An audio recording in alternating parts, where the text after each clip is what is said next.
to translate this as a doctor to my patients, which is the 11.7 million people of Ohio. My team's putting together the past press conferences we've had and snippets from that, because I can't start from the beginning and take us all there today.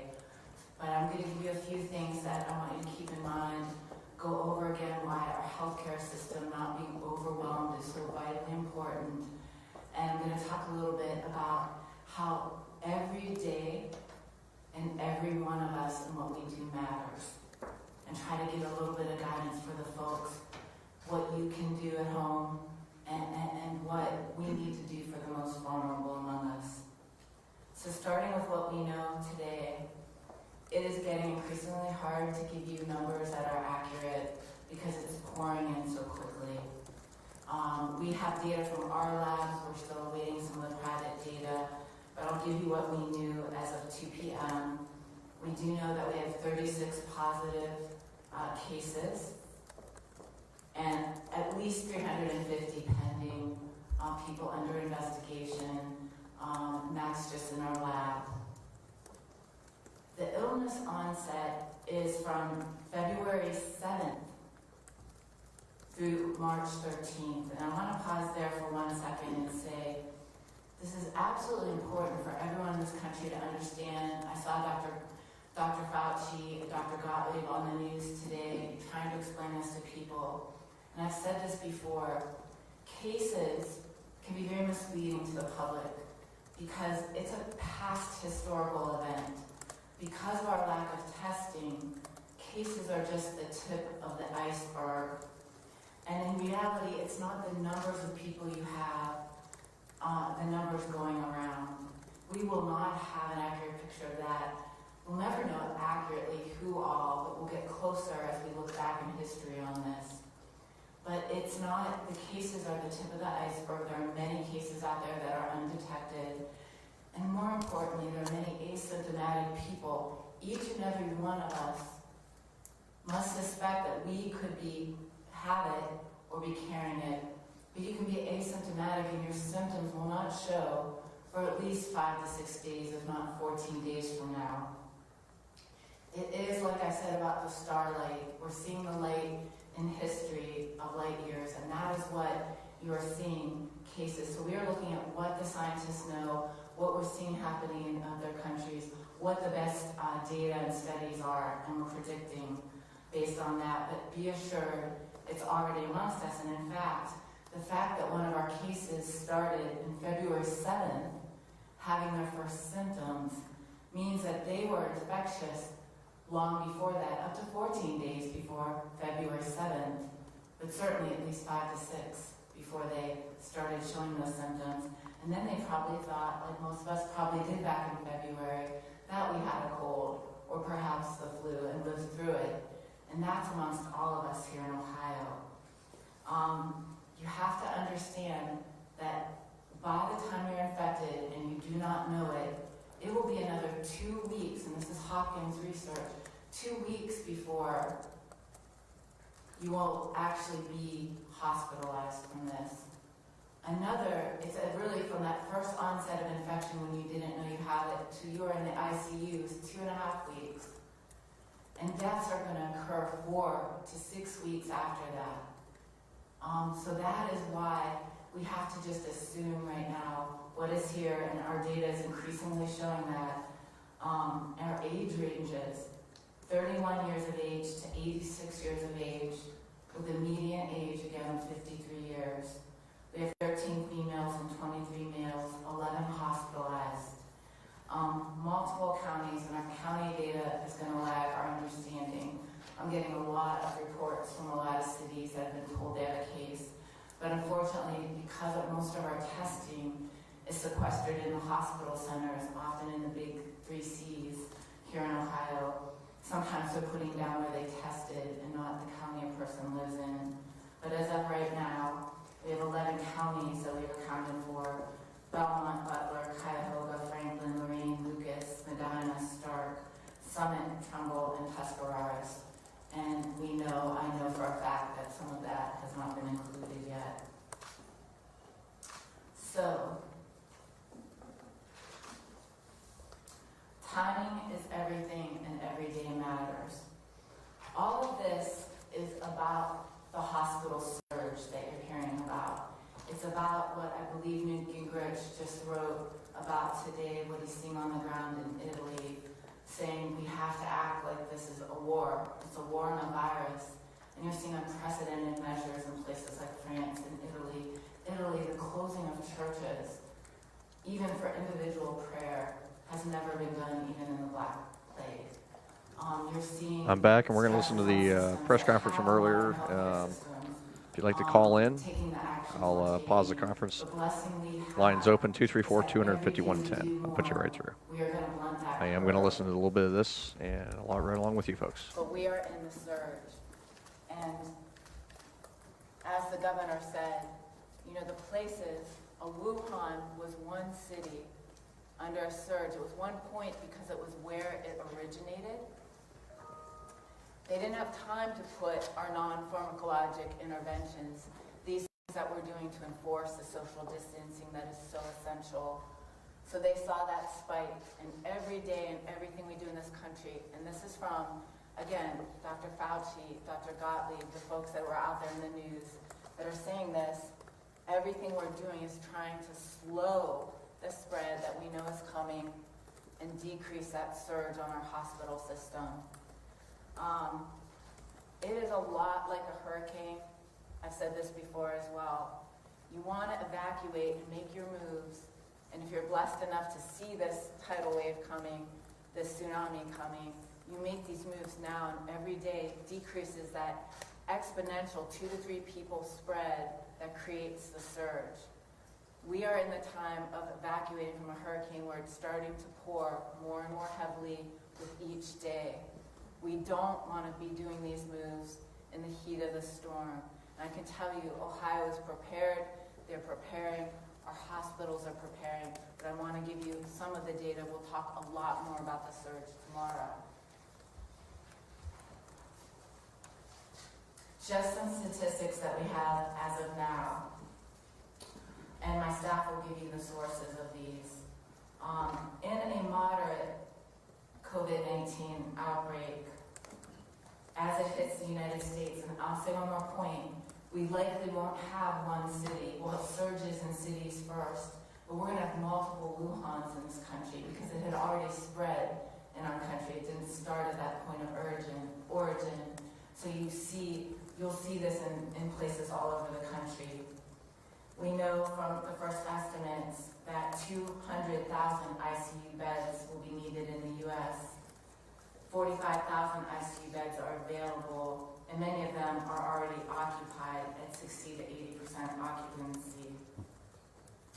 We know that we have approximately 160,000 ventilators available. I heard Dr. Gottlieb use words this morning. We have 60,000 of the full-service ventilators, another 100,000 ventilators that aren't they're more mechanical, old-school type ventilators. We have in stockpile, I've heard some numbers, Dr. Gottlieb said 8,900 of the full service. I've heard 10 to 20,000. If we don't make these measures, and remember, this is key, because people keep taking these numbers, if we do these measures now, we will greatly decrease... Sorry. We're going to turn her down for just a few minutes. She's going on and on. But if we delayed mitigation, an original estimate of an influenza of 1918, you would need 740,000 ventilators. So that's why the things we do matter, because we're trying to keep within the scope of what we have. Bear with me, I got a dog here barking. Measures by hospitals set up here. They're going to be doing more of what we said. We're going to be stopping all elective surgeries. We're going to be sending people who aren't as acute home. But much more important, I think people at home don't understand. It's very easy to think, especially when you're healthy right now, especially when it's just trickling that rain, that, I'm invincible, I'm not going to need this. But the fact is, not only do we need this, for our most vulnerable, so many people in our country have pre-existing conditions of heart disease, diabetes, all sorts of healthcare needs, who are being treated for cancer and on immunocompromising drugs, including our children, who we know get sick as much of us, don't get as badly sick, but some of our kids will get sick and some of our kids will die. And the ones who have pre-existing conditions more so, but they most certainly are infected as much as we are. But this is it, when our hospital systems are overwhelmed, that means if you're having a birth that you are planning, if you are in a car accident and need your hospital, if you have a stroke or an MI, even if you never get coronavirus, people in this country could die from something other than coronavirus.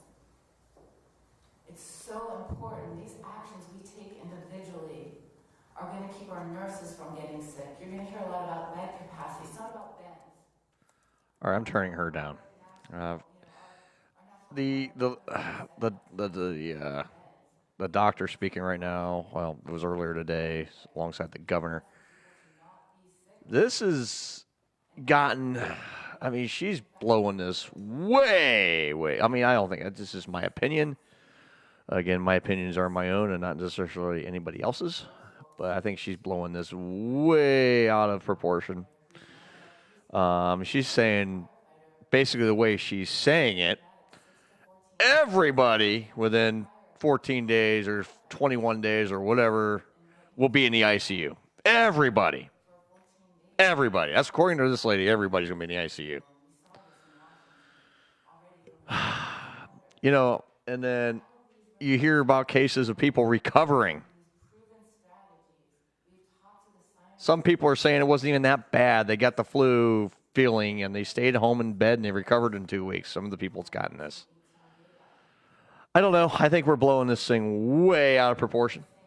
I've been saying that. I'm very vocal to say that. I don't care what anyone thinks. I do care. Don't get me wrong. I want to hear everyone's opinions. And I've gotten some great opinions so far today on messages. The way I look at it, and this affects me personally. This video is... Sorry about that, folks.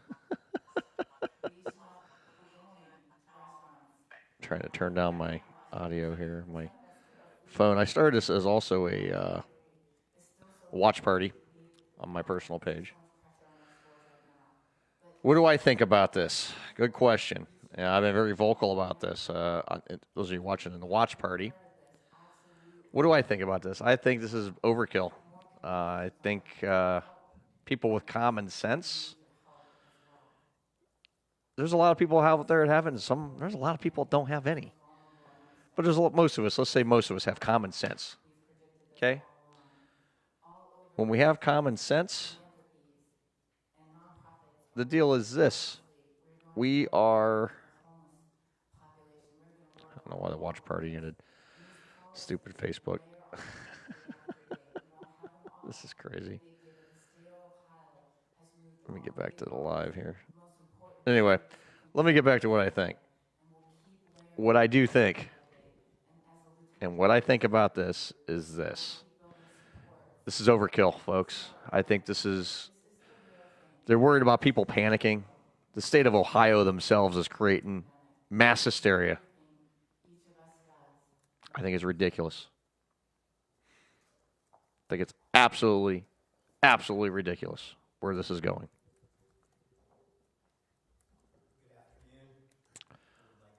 I'm going to turn this up for just a minute. This gets interesting in this speech. I believe this is the Ohio. This is the Ohio. What is it called?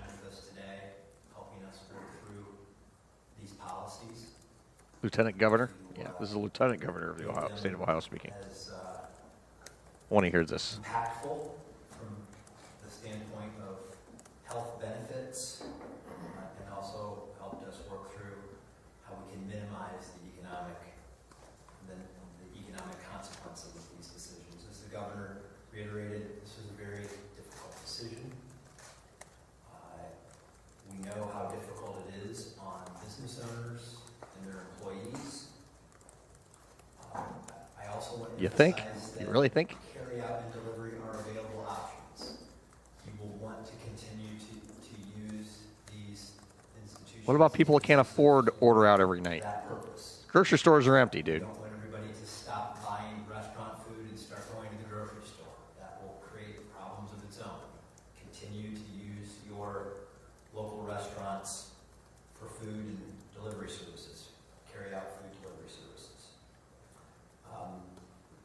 But as we have discussed, this will have an impact. And so the governor is going to sign an executive order regarding unemployment compensation. This will assist Ohio workers directly impacted by the COVID-19 health emergency. We will be issuing this executive order that will make several changes to Ohio's unemployment law and state agency policy to enable workers who do not have paid leave benefits to access unemployment benefits during this period of emergency.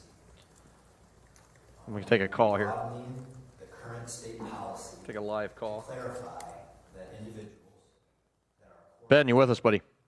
by a health professional or by their employer are considered to be Hello, Ben. and will not be subject to the requirements to actively Okay, Ben must have dropped off. Ben, you with me? Check, test. Hey, buddy, what's going on? Am I muted? No, you're not. You're on the air. Well, you're on this. Hello. You're on the live stream, buddy. What do you think of How's it going? It's going, man. What do you think of all this craziness going on? Well, considering I've been in like 4 separate stores in the past 2 days, and boy, oh boy, everything is getting cleaned out. There's nothing anywhere, and they're saying Oh, there's they're like, well, take advantage of ordering out. You know, what happened to the 100 or more rule? I mean, that they put in place. Is they throwing that out now? I mean, it almost sounds like it because yeah. you know it went from sporting events to no fans, to just getting rid of all sports, to now all schools closed, could be closed the rest of the year, to like it. This is, I Right. mean, I wouldn't say I'm nervous, and I haven't been nervous, but being out this much, Yeah. I'm getting a little heebie-jeebie over here. It really makes you wonder, and I said this Friday night when I did the radio program, what is the government not telling us about this whole thing? I'm really starting to think that way. What do they know that they are not telling the population of the United States? Yeah, like it could be more worse than what they're leading it on to be. Right. That's my whole thought. Yeah. Yeah, I don't know. I'm, the bar, and I get it that you're in that industry where, like, well, what happens to you guys? Like, there's people that, still have to pay bills and do all of that. Right. And I see that, at least Ohio, I mean, I'll say this, at least they're going to change the unemployment benefits, but the unemployment's not going to pay you what you're making on a normal basis. A, and B, are we going to start seeing loan forgiveness on automobiles and homes? I highly doubt that. I mean, the automobile, the banks are still going to want their money. The banks are still going to want their damn money. What are we going to start doing? Exactly. We're going to start seeing home foreclosures because people can't pay their mortgage now? I mean, is it coming to that? And it's like, we don't know how long this is going to take. Right. We don't know. I mean, it's actually to the point now where here's the thing. They're going to stop people from going out in public and sitting there drinking and eating, okay? But they still encourage people to order out. Okay, what if that person, I'm just saying, I'm playing devil's advocate here for a second. What if the people cooking your food are sick? I mean, how are we stopping anything? What's the difference if you're going to sit in a restaurant with 30 people or you got a guy that's sick preparing your food? I mean, come on. I'm just using that as a comparison here. Oh, no, that's the perfect one because, if we're not allowed in, but how do we know that worker is, not sick? How do you know? Exactly. And it's at that point. And then, like I said, my industry, I'm in the bowling business, okay? Now, here, a couple people were saying, okay, hey, fine, we're not allowed to serve food and beverage. Okay, whatever. But you can still have 90 to 100 people in a place, and how's that any different? I don't get it. And I mean, right, and we don't know who has it or who had it. I mean, we don't know if any. I mean, at this point, we don't know if any of us have it. It's like, like last couple days, I've had kind of a head cold. Okay, the last 2, 3, 4 days. Today I feel fine. I got zero. I'm not stuffed up. I don't feel bad. I feel like I said the last 2, 3 days. Oh, I got a head cold. But okay, fine. I feel fine now. I feel better. I feel better than I have in the last 3 days. But right. I'm. This is so ridiculous. I mean, it's. I honestly feel that we've gone into a state of. I mean, now with the food and with the bars and the restaurants closing. I mean, people are already in a panic. I'm seeing mass hysteria coming. I mean, it's gonna get worse. That's how I feel. It's gonna get worse as far as the way the people are acting, because grocery stores are gonna be still out of stuff here. Now you're gonna run. If it's so bad, are the restaurant suppliers still gonna be able to get their food? I mean, that's just another thought. It's escalation. It's starting to escalate to a point where. Now our lives are affected to a point now they're affecting people's livelihoods. I mean, we've never in the history of this country shut down things. Hell, we had Ebola, which is a lot more deadly, and we never shut down anything. We had the swine flu. That we never shut anything down. This is stupid. I mean, what is the government not telling us about this thing? That's what's got me really thinking right now. Okay, but here's my point, and I fully, completely agree with you. But I've been hearing they're starting to shut stuff down now, because if they don't do it now, then how many more people are going to get this? How many more people are going to get sick from this if we don't do it now? I mean, at this point, if you're going to shut this much down, why don't we just effectively just say, hey, you know what? No one out of your homes for the next 2 to 3 weeks. Let's stop this disease right now. If we're that worried about it, why don't we just shut everything down and say, screw it? All businesses are closed. You stay home. I mean, I'm waiting on that. I mean, this is ridiculous, folks. I mean, is it getting to that point? I mean, we're not there yet, but is it going to get to that point? That's what's got me worried right now. I give it 2, maybe 3 days. They're going to we're going to be put on lockdown. I guarantee it. Yeah. If they're starting the bars and restaurants, next up is shutting down all of the. There's no other reason. Like, what, you're going to shut everything down except not put us on lockdown at this point? That's exactly. Might as well just shut it all down. There's so many people I've seen out. I went to a restaurant last night. Yep. I went bowling last night. Yep, I bowled my league last night.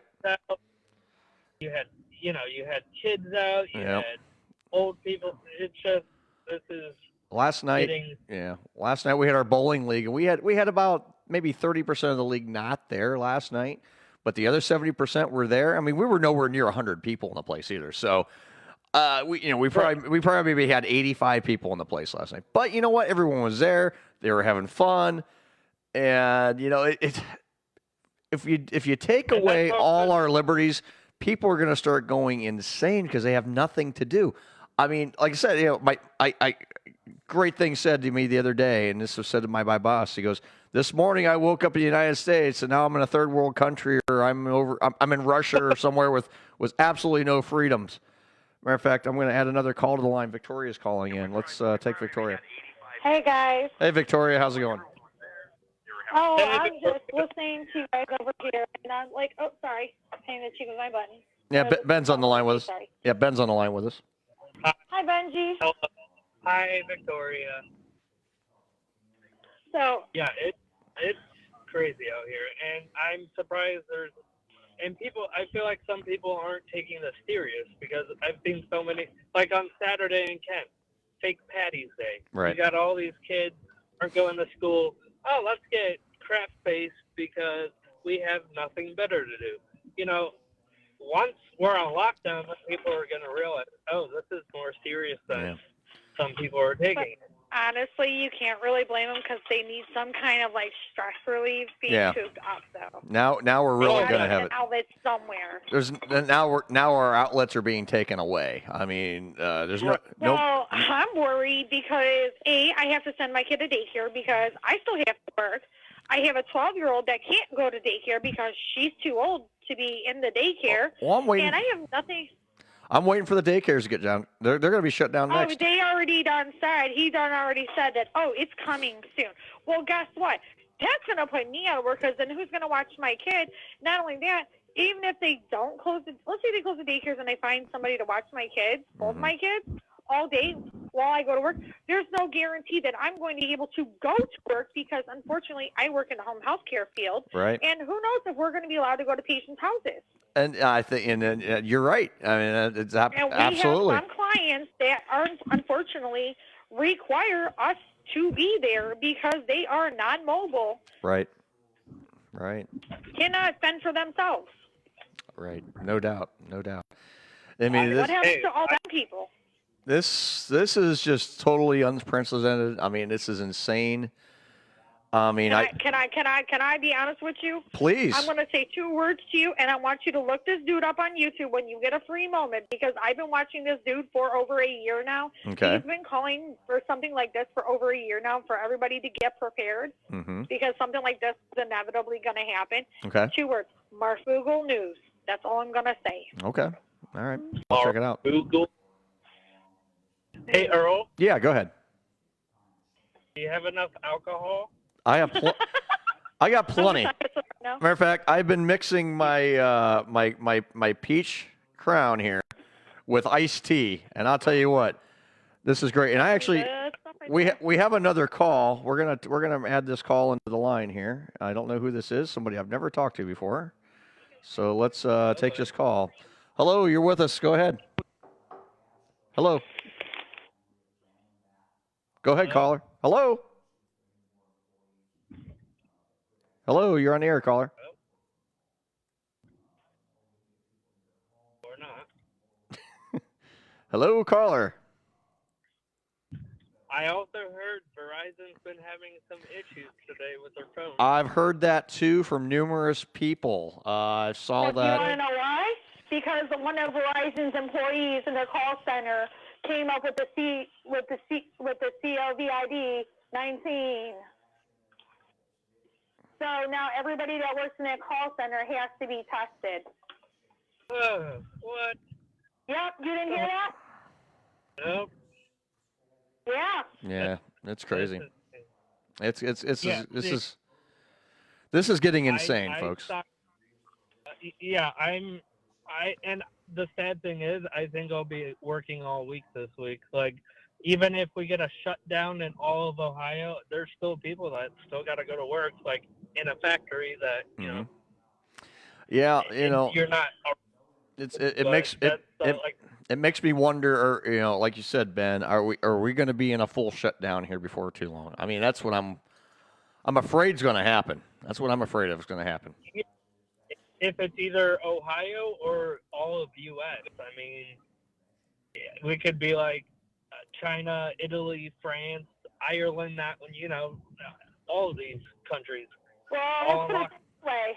Florida activated their National Guard, let's put it that way. Yeah. And that's coming straight from a source that lives in Florida. No, no kidding. This is going into lockdown mode as we speak. Man, this is... Yeah, I just stocking up just in case we can't go anywhere. I got beer, I got all the food. Hey, when in doubt, if I'm going to be stuck and not going to work, I might as well play video games. Okay, well, if that's the case, can somebody please send, cases of wine my way? Because I'm going to have both of my kids for who knows how long. Good point, yeah. Well, we also talked about this on Friday, I mean, this is going to be the next big baby boom right now because if people can't go out, there's going to be a lot of people just going to town, if you know what I mean, and they're going to be doing what they do. Not me. They're gonna That's be magic of birth 11 control. Thank you very much. Well, I mean, the ones that have, like I know, I know if I can't leave the house, I know what I'll be doing. You don't need any more. Let's just put it that way. We can't have it. Well, we can't have any more, but I mean, we aren't capable of having them, but we can sure as hell practice. I have to say though, these memes have been killers. Yeah. On the internet. All of these memes. There's some weird ones, but there's a lot of funny ones. Yeah. Yeah, this has been absolutely crazy. And again, those of you, I'm sure everyone's heard by now, breaking news here in the state of Ohio. The Ohio governor, Mike Dewine, has issued an order today to close all restaurants and bars indefinitely. And this starts at 9 p.m. tonight. Even though he says... But you can't. But you can order out. So, I mean, those are restaurants that order... delivery service or pickup service, it is allowed, but zero eating in. If you have a bar, you can't go in and get. If you have bars cannot open up to pour drinks for the public. So again, I mean, this is on the bar side of things. Welcome to the new prohibition here in the state of Ohio, folks. You can't go to a bar. You can go to the store and buy. Because I'm telling you what, now we're talking about, since the bars and restaurants are shutting down, it was bad enough getting food before. Now the bar, all the alcohol is going to be gone. There goes all the alcohol supplies. Yeah. So if you are a person that needs to get your booze in, you better get it today, or the next day, because some places don't sell Sunday booze. So I got a feeling by midday tomorrow, I bet the liquor stores are going to be they're going to be completely out of stock here before we know it. Yes. Because there's going to be no bars. Well, they got only a couple more. They only got a couple more hours before they stop Sunday sales. Yep. Yeah, they're stopping all sales as of 9 p.m. because of the COVID-19, and they're afraid that you can't go to the bar and sit with other people because you're going to get sick. And the way this this doctor for the state of Ohio talked, I mean, she made it out like you're definitely going to be in the ER or you're going to be getting intensive. You're going to be in the intensive care no matter what in 30 days. That's the way she's putting it. I mean, it's the way she put it. If you listen to what she said, the way she made it sound, everybody who gets this is going to be really sick within 30 days. I mean, that's the way she's put it. And it's like, wait a minute. There's been a lot of people that's had this, and I've read articles about this. Oh, I've had it. Yes, I got tested proof positive. Within 2 weeks, I got over it. And a lot of the cases are mild. They're not even talking about the cases being mild. They're talking like everybody's going to die. That's the way they're making it for this thing right now. They're talking about, everyone's going to get sick. Everyone's going to die. Oh, my God. The sky is falling. Here we go. Can I tell you the sad part about all this? There's a lot of sad parts of all this. March Madness. Mm-hmm. Oh, yeah. This is a whole new meaning to March Madness right now. Absolutely. Yeah. No shit. Whole new meaning to March Madness right now. Coronavirus 2020. That's the new March Madness, and it sucks. Yep. I seen something interesting actually on Facebook earlier. And I think, Mr. Earl, you'll find this fascinating because since you like history so much. Do you know that this is being compared with Caesar's time? Which is Ides of March. Wow. All right, guys. I'm going to take a 30-second timeout myself here real quick. Hold the line. I'm going to play a little bit more of the governor's press conference. So if everyone wants to hold the line, and I'll be right back. I'm going to take just a quick breather.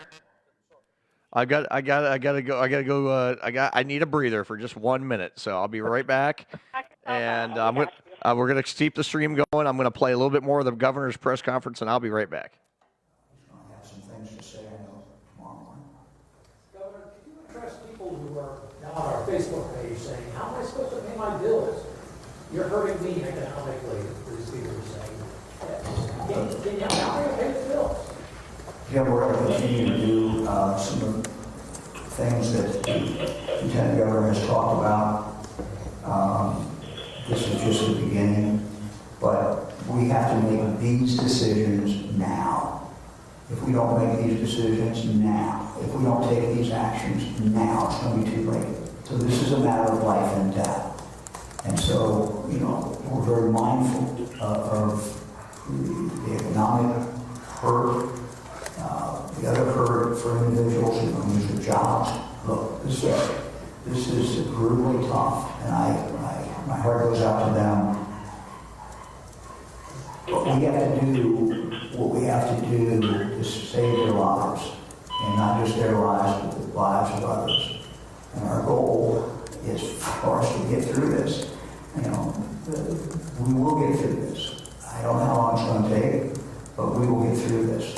And we want as many islands to make it through as possible. So we are dealing, I don't know any other way of saying it, we're dealing with life and death. And for us to not take these actions today will cost lives. People will die if we do not make these decisions. And I don't know any other way of saying it.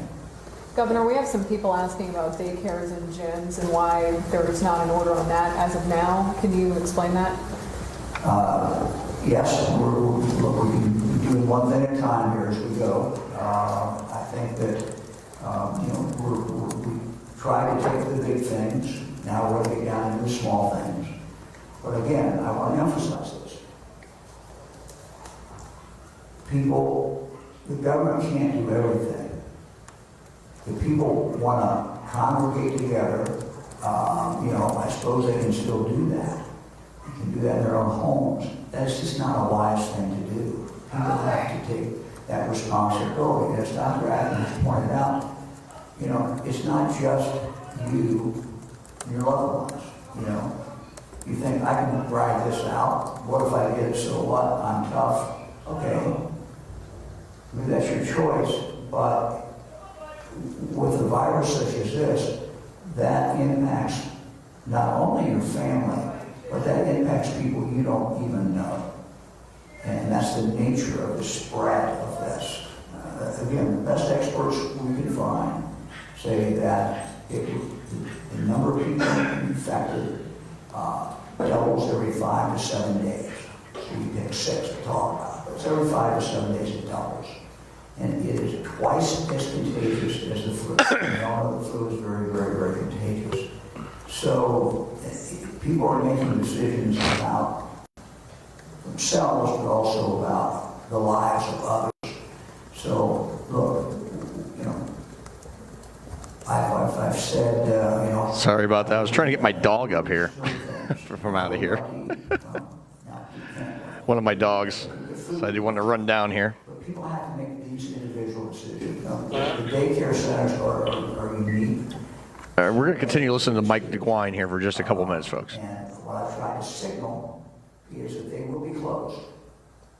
And what is starting to happen is the hospitals and other medical institutions that know what's coming, know so very, very well what's coming, are really focused on making sure they have personnel. They have doctors, nurses, other medical personnel. So what you're going to see some of them start doing is creating their own daycare centers. And we will issue waivers for those daycare centers so they can actually establish them, because it's going to be critical that we have the necessary medical people as well as medical supplies to take care of people. So you're seeing a lot of adjustment. It is certainly going to continue. But closing daycares, that's not an order as of now, but that's something that could be happening. Again, it will happen. Okay. Oh, he knows it will happen. Again, I would plead if anyone has a child in daycare, and you can conceivably figure out a way to take it. He's just not saying it'll happen. Yeah, he just said it will happen. Wow.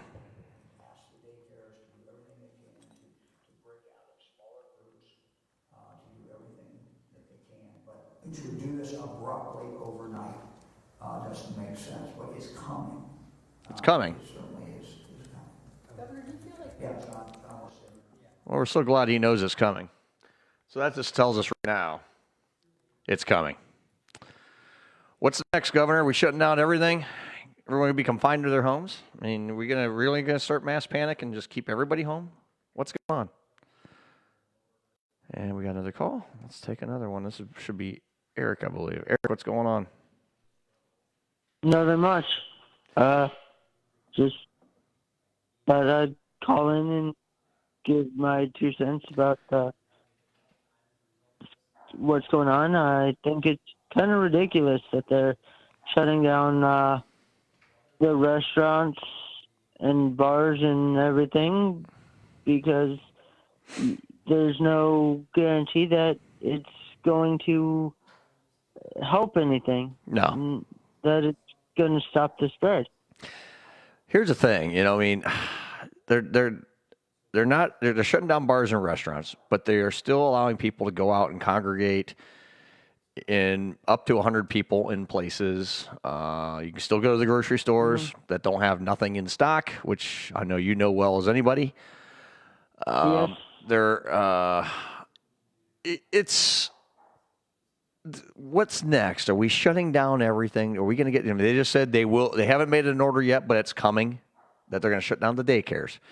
So everybody it's getting to a point now that folks with small children are going to have to stop working over this. It's already bad enough. The food and beverage industry, especially the people that work in pubs, are basically going to be out of work for an indefinite amount of time. It's getting to a really bad place here now. I mean, I never thought in all the years, in my 42 years on this earth, that I'd ever seen anything like this. This is something you see in a movie or a novel or something that happened in real life where we are absolutely that out of control.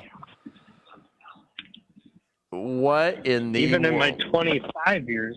I mean, what in the world is happening? I mean, it really makes you wonder. It really makes you wonder what the government is not telling us about this virus.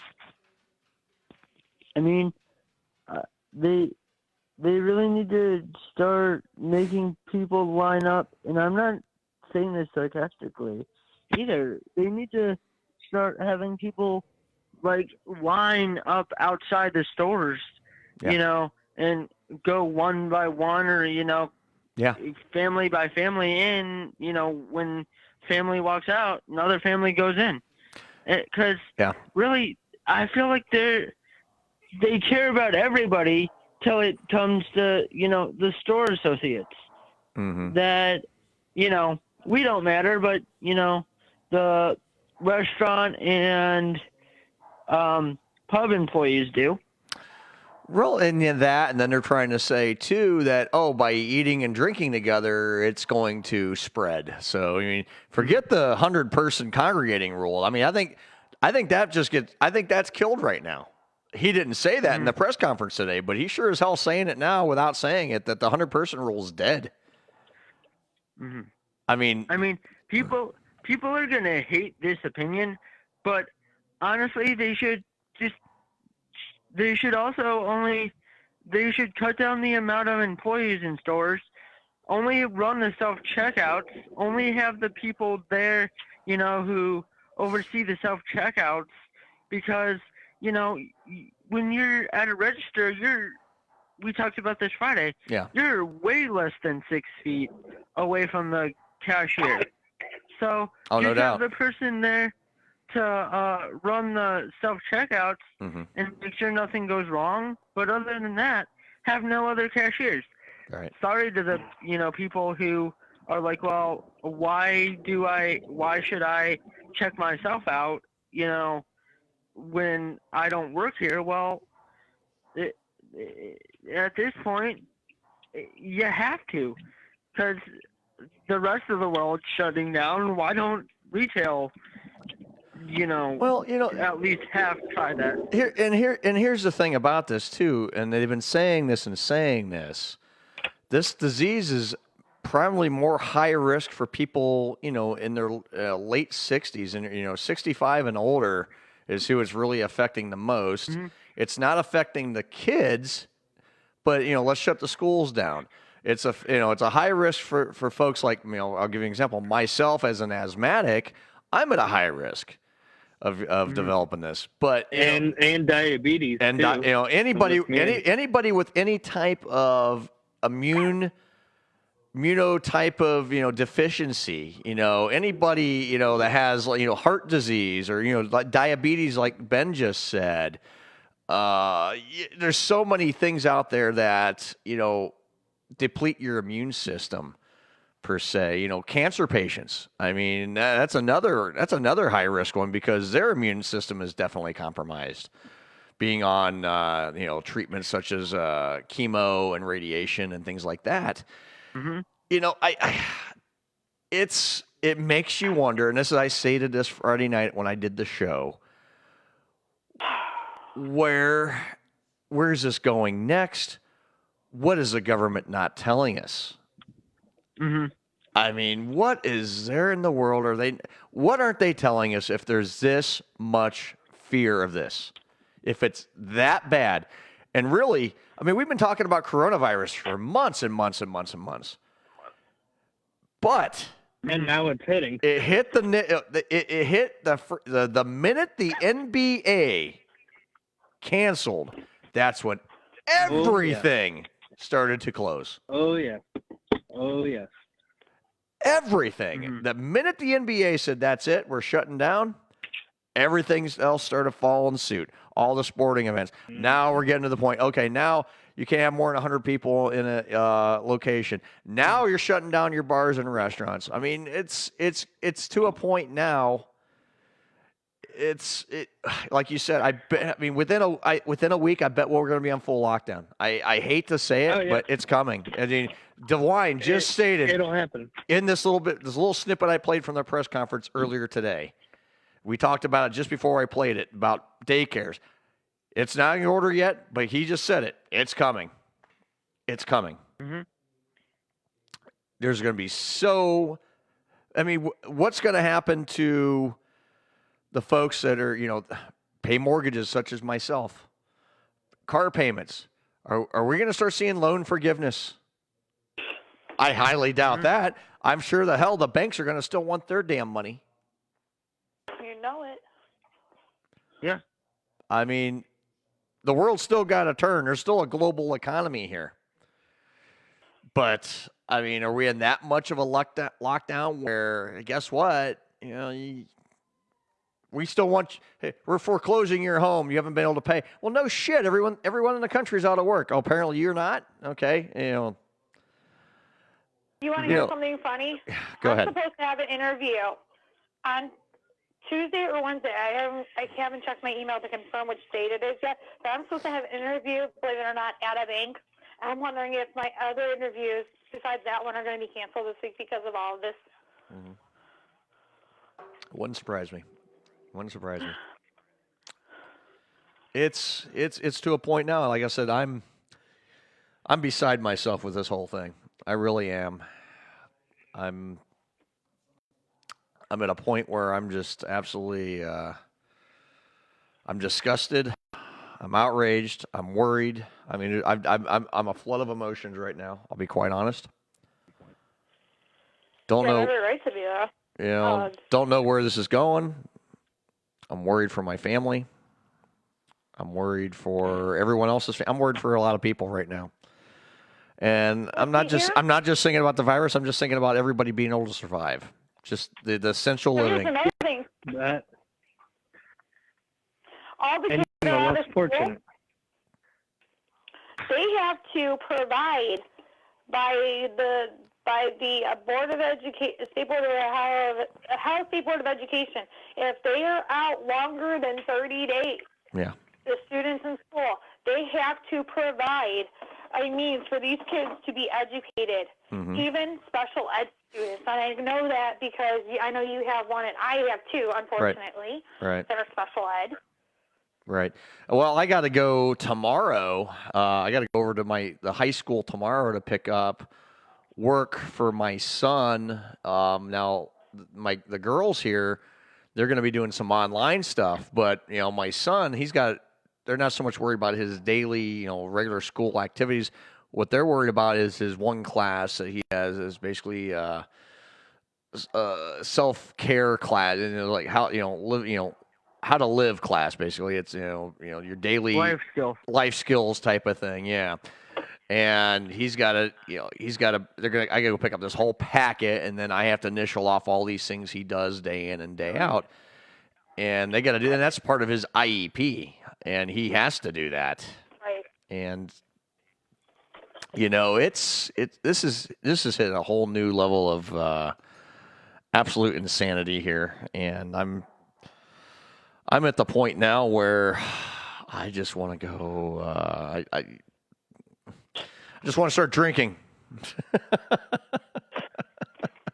At this point, you can't really say I blame you. Yeah, it's this whole thing's just driving me crazy, and I know I've been tired of hearing about this, but now it's just at the point we're at now, you can't help but not discuss it. Right. Well, that's the thing. Just got a comment here. Eating out the last dinner for 2 weeks. Well, Jerry, here's the one thing that the governor did not say is how long this ban on eating in public is going to be. This is an indefinite thing. There's no date on this yet. This It'll be to the end of May. Yeah, this food and bar thing. I'll tell you this. They're going to be. We're going to be. There's no 2 weeks on this. There's no timeline on this. This is an indefinite shutdown. Indefinite. That means there is. Also sucks for you and everyone else. It's gonna suck for a lot of folks. And no more bowling for a while. I mean, that's the thing. I mean, are we forced to shut down the bowling centers? I mean, yeah. I mean, we could shut down the bar and snack bar. But doesn't mean you have to shut down the bowling, unless they're killing the ban on 100 or more. Are they making it any public gathering? I mean, that's they have not stated that. So, what's the plan? What's the plan here, Dewine? I mean, if you're shutting down food and beverage, I mean, do you shut down the entertainment facilities too at this point? Worst case scenario, if they shut you down and you needed work, you can always go work at Target restocking shelves. They're hiring. No.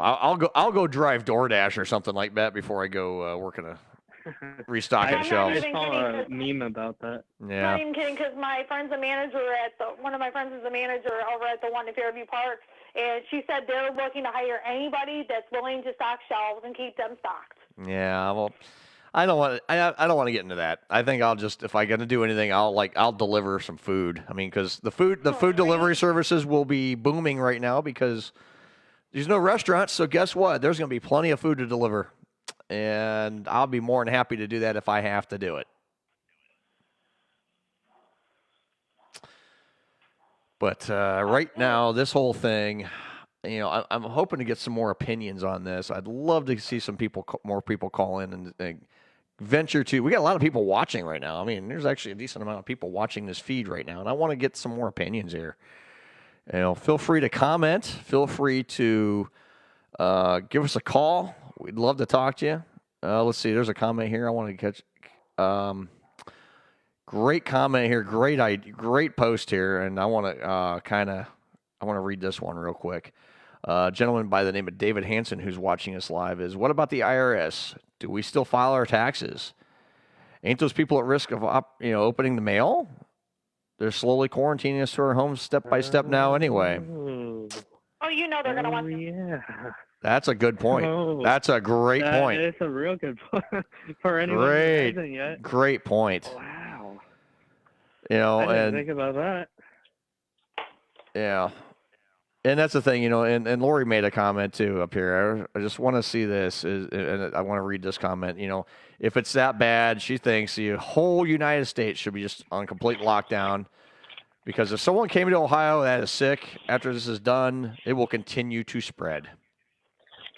Oh, for sure. I mean, When's this thing gonna stop, It- folks? Do we even know? I mean, are we? I don't think we know. I don't think they know. I For don't that think. matter. Yeah. I mean, if it again, it makes me go back to the question: what is the government not What- telling us about this Not disease? telling. If we're this scared, what is the government not saying? I pose that question. Uh-huh. Give me your thoughts. Text it in, call it in. We'd love to hear from you. 234-250-110. I'm going to be here as long as I got to be tonight. I'm happy to discuss this. I'm happy to be here. Give everyone a chance to talk. Let's vent this. Let's talk about this. I mean, let's get this discussed here, everybody. I want to get people's opinions. I want some people that are in the service industry that I know. I know a lot of people in the service industry to give me a call or shoot me a text, and I'd love to get your opinions on all this. Those people in the bar industry. I mean, there's a lot of people. I've seen a lot of people. Few comments here, just on my personal messages. FML, I'm out of work.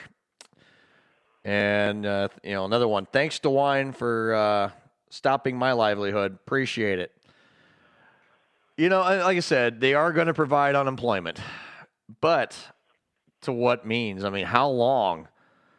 What's the extent of the help? I mean, what's the percentage they're going to actually give us for those of us that are going to have to go out of work? I don't know if I'm going to have to go out of work tomorrow. I have no idea. I'm in the service industry to an extent. I mean, I'm not, we do offer food and beverage where I'm at. I'm pretty sure we had to shut that down. I'm sure, no doubt. But are we still going to be allowed to have people congregate up to 100 in there? We don't know. They never clarified that.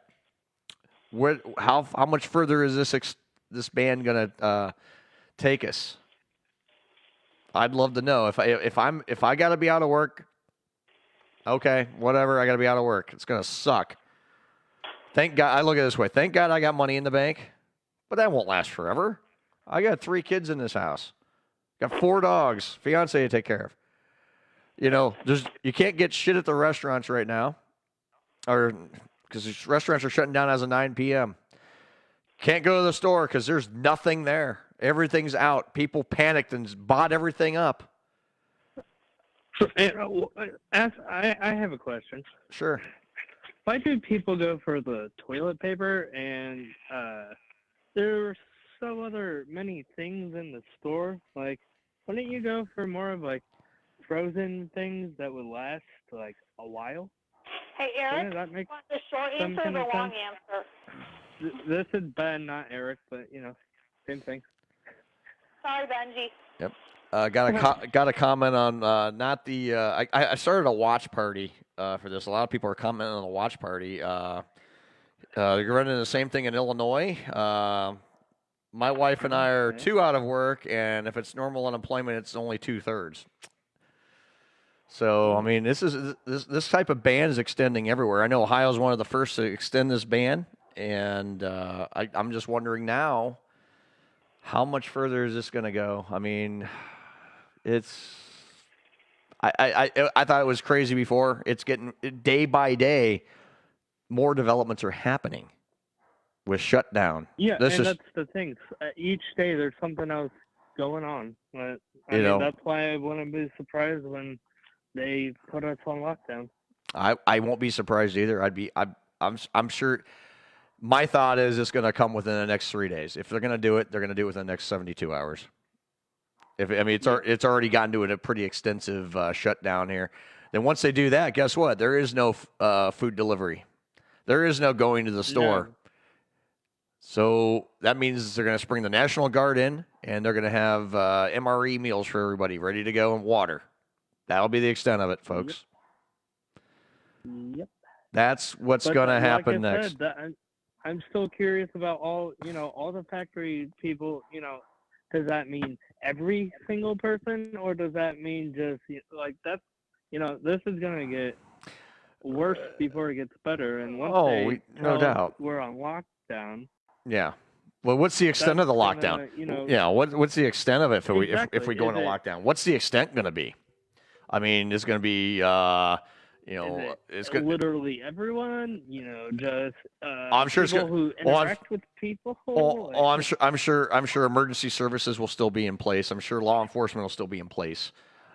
But Right. what's that do for the everyday folk that, you know, oh, I need to get food and water from my house. I need necessities to live here in my home. But, you know, come first of the month, I'm sure the car payment and people and the mortgage companies are just going, hey, can we have our money? Yeah. I mean, Sorry that. sorry you're this out of a virus is job. affecting you, but, you know, sorry you're out of work, but we still require our money. I mean, I'm waiting for that to happen. So, all I know, if this is going to happen, the president needs to step up and say, okay, mortgage forgiveness, loan forgiveness on just about anything right now. IRS probably just needs to stop taking payments too right now, because guess what? If no one's going to be able to work, then what gives them the right to collect their money? I mean, I know I'm going to extreme here, but, you know, I thought this was extreme. Now nothing's out of the scope of reality at this point. Nothing. No, it's not. And this is unbelievable now. I thought a couple days ago when the NBA shut down, oh my God, we have no sports. Unbelievable. But now it's worse. Yeah. It's just in a few. That's been since Wednesday. Here we are Sunday. It's been just a few days. In 5 days' time, now we've got people going to be out of work for the foreseeable future. How are these people supposed to support themselves? Yes, okay, Ohio's going to extend unemployment benefits. Wonderful. You're going to get what, two-thirds at best? How great is that going to be? What are they? Yeah, exactly. How much are they going to make? Next to nothing, because so many people are on it. Right. So they're not going to pay a ton to people because, you know, everybody's on it because nobody's working. Right. And that's the thing, Eric. I couldn't agree more. It's just, I think, you know, I mean, granted, yes, he's trying to save lives, and I understand the thought process behind it. I'm not oblivious and that one-sided where I don't see what he's trying to do. But at what point are we losing our civil liberties here over this? We're losing them every minute. Right now, we are not in a free country right now. I'm ashamed to say it. I'm very ashamed right now. I'm so ashamed right now. I'm so disgusted right now. I mean, I understand the thought processes. I really, really do. But now our civil liberties are being taken away. You can't go to the bar. You can't go out to eat. You can't do anything. But, you know, I don't know what the percentage of people in the service industry are in the state of Ohio. I have no idea. But all those folks are out of work right now. Where's all this money going to come from to pay all the folks on unemployment? I know the president offered $1.5 billion aid to, but that's helped the coronavirus victims. I mean, right now we're all victims of this right now. Everybody is, in one way or another, is a victim of this. Everybody. It's absolutely mind-numbing what's happened. I can't wrap my brain around it, no more than anybody else here can. This is insane. This is unprecedented. Sure, the governor says, I understand. Really? You understand? A lot of people, and especially in the service industry, okay, they make less than minimum wage. They depend on their tips. Depending where you're at, you can make a shit ton of tip money. But you lose the tip money. I mean, forget about the base pay. Losing their tip money on top of all that. Mm-hmm. Unemployment's only going to be a percentage of your wages. So guess what? people in the service industry aren't going to get shit. They're not going to base it on their tips. There's no way. They couldn't. They can't. A lot of tips are cash. A lot of places don't make you claim your tips. Some places do, depending on where you're at. So you're going to get 2/3 of $3 an hour. So you're going to get $1 an hour pay. So what are you going to get? $40 a week? Thank you, Ohio. If lucky. If you're lucky, you're going to get $40 a week. Just do the math, folks. Maybe $80 a week. I don't know. Do the math. I feel bad for those folks. I feel awful for those folks. Again, I don't know where my what the standing of our company is. I mean, I know we're knowing my I know we'll try to be open just for the bowling, and I hope we are because people are going to need something to do. Now, if we can't sell food and beverage, okay, that's a big part of our business, but if we can't sell food and beverage, what are we supposed to do? And we got our people that's going to go out of work. What's that going to do? I mean, I feel awful. How does that even work with, like, how could they close down if there's not 100 people, how could they close down the food and beverage at the bowling alley? Well, because you're not allowed to have, but basically what the way it states is because anything that serves food and you have to eat it on site, you can't. So that's why food and beverages, bars and restaurants, you can't sit down with other people and eat right now. So that affects us. Ridiculous. That affects us too. Basically, the way the way the language is stated, very, very in that almost coded kind of way that Dewine said it is. Yeah, if you sell food and beverage, yeah, you can do a takeout, but you cannot sit in front of anybody else and eat. No congregating to eat dinner. So that stops our snack bar. That stops our bar. And they'll know because you have to pay taxes on that, on your bar. And I guess the liquor agency is going to be involved from what I'm reading here. A couple of the articles here I'm kind of scrolling through right now is I'm sure the liquor agency is going to be enforcing this too. So you better not be selling any food. You better not be selling any booze at your bars. You can do takeout, but I don't know. I'm beside myself. I really am. This is, I mean, is this what drinking? I mean, that's our only hope. Yeah. Just Is this what? start drinking? And another great comment on the watch party I have going here for this is this what the feds want is mass hysteria? So martial law takeover. That's what I'm thinking. I think we're hitting that martial law point. And it's going to come to that. I hate to say it. It's coming to that. Never thought I'd see the day, but it's coming to that. It is coming. It's ridiculous, but I hate to say it, but it's coming. I'm going to take a minute here. I'm going to come back here in just a minute, but I am going to kind of recap a little bit more of this press conference here that came out today from the governor of the state of Ohio. I'm gonna hang up, but I'll call back in a little bit. I'll be here. All right. Talk to you in a bit. Bye. All right. I'm going to play again some of this press conference. I'm going to step away from the video for a few minutes. As soon as I can get my computer to cooperate. Again, this is from the press conference today. And if I get any more, okay, I'm going to play a little bit of this now for everybody, and I'm going to take just a few minute break.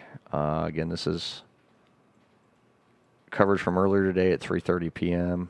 Governor of Ohio decides bars and restaurants will be closing as of 9 p.m. tonight. So if you're out going to get a beer, go get it now, folks, because shortly can't do it no more for a while. for the foreseeable future.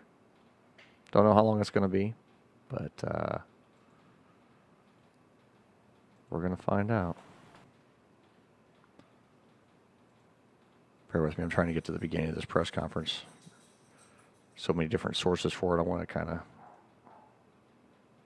Here we go. All right, I'm going to play a little bit of this, and I'm going to take a little breather, guys, as this starts.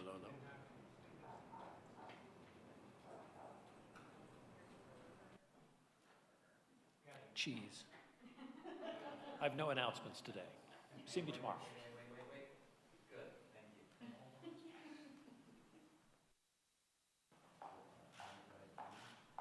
The governor's press conference is about ready to begin.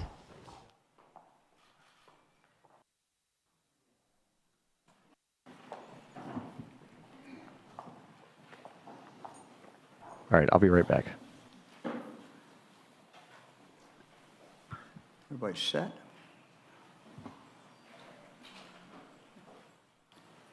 Well, good afternoon, everyone. I'm joined by my wife, Fran, Dr. Amy Acton, the Lieutenant Governor, John Husted, Sherry Maxfield, who is the Director of Commerce, which also controls liquor control. I want to first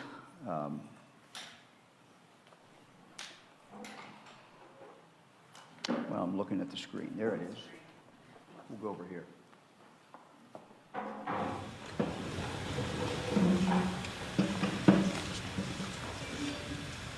This is a very instructive chart.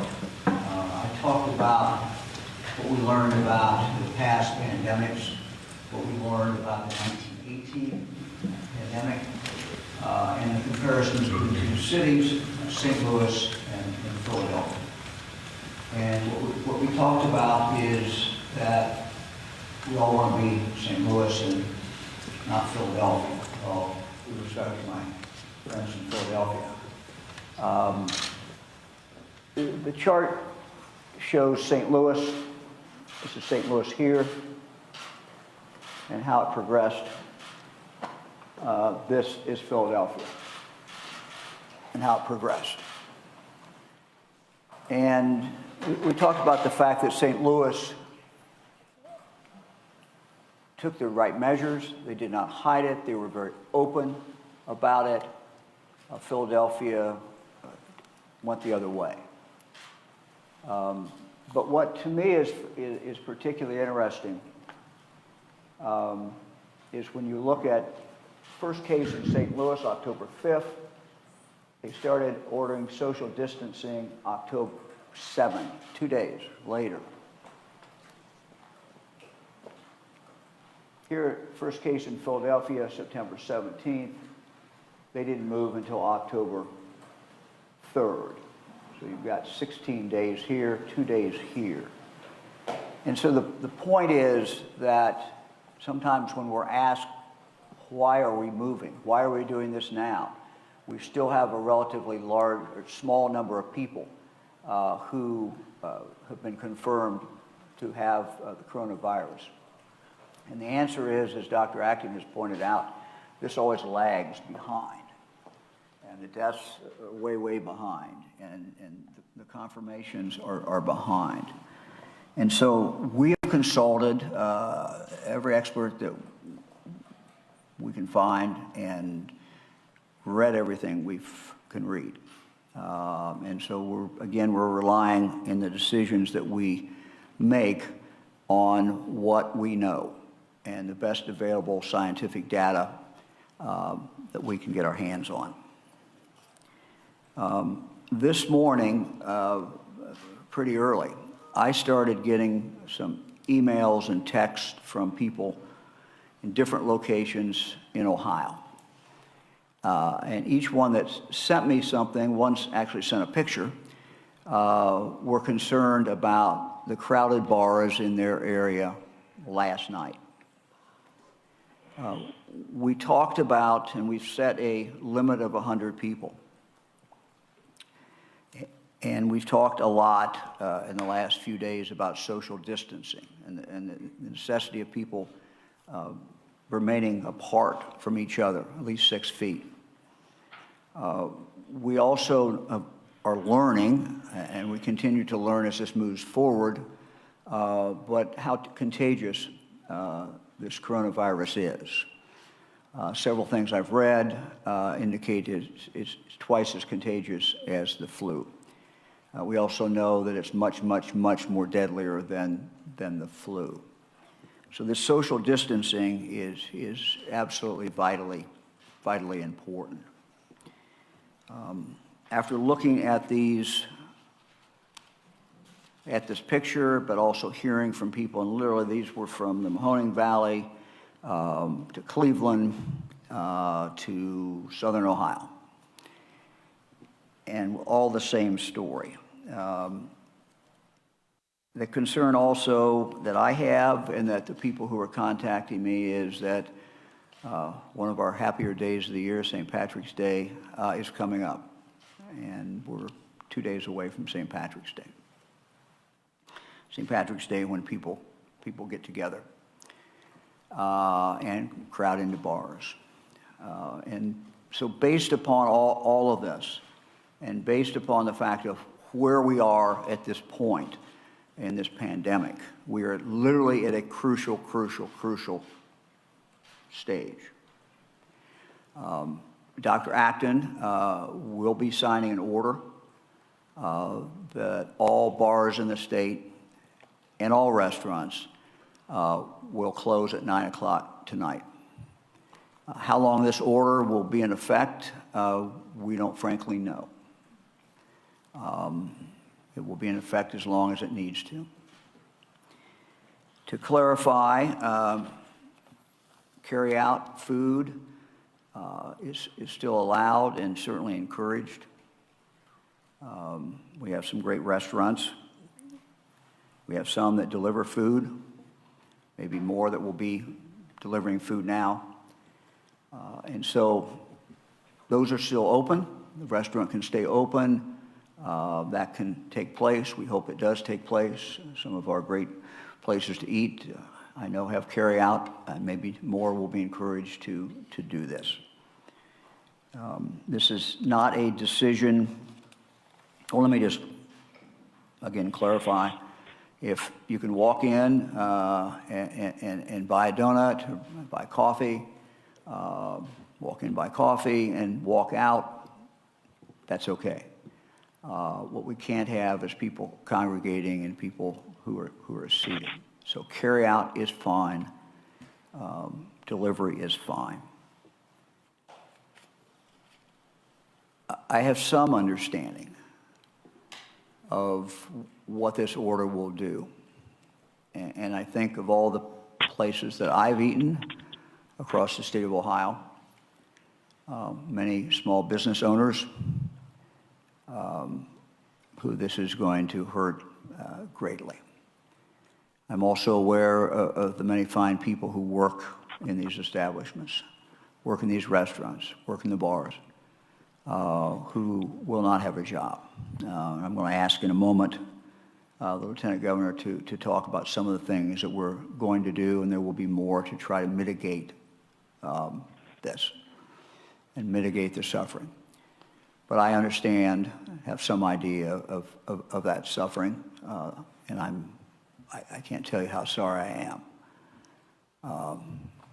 Our goal is for everyone to get through this.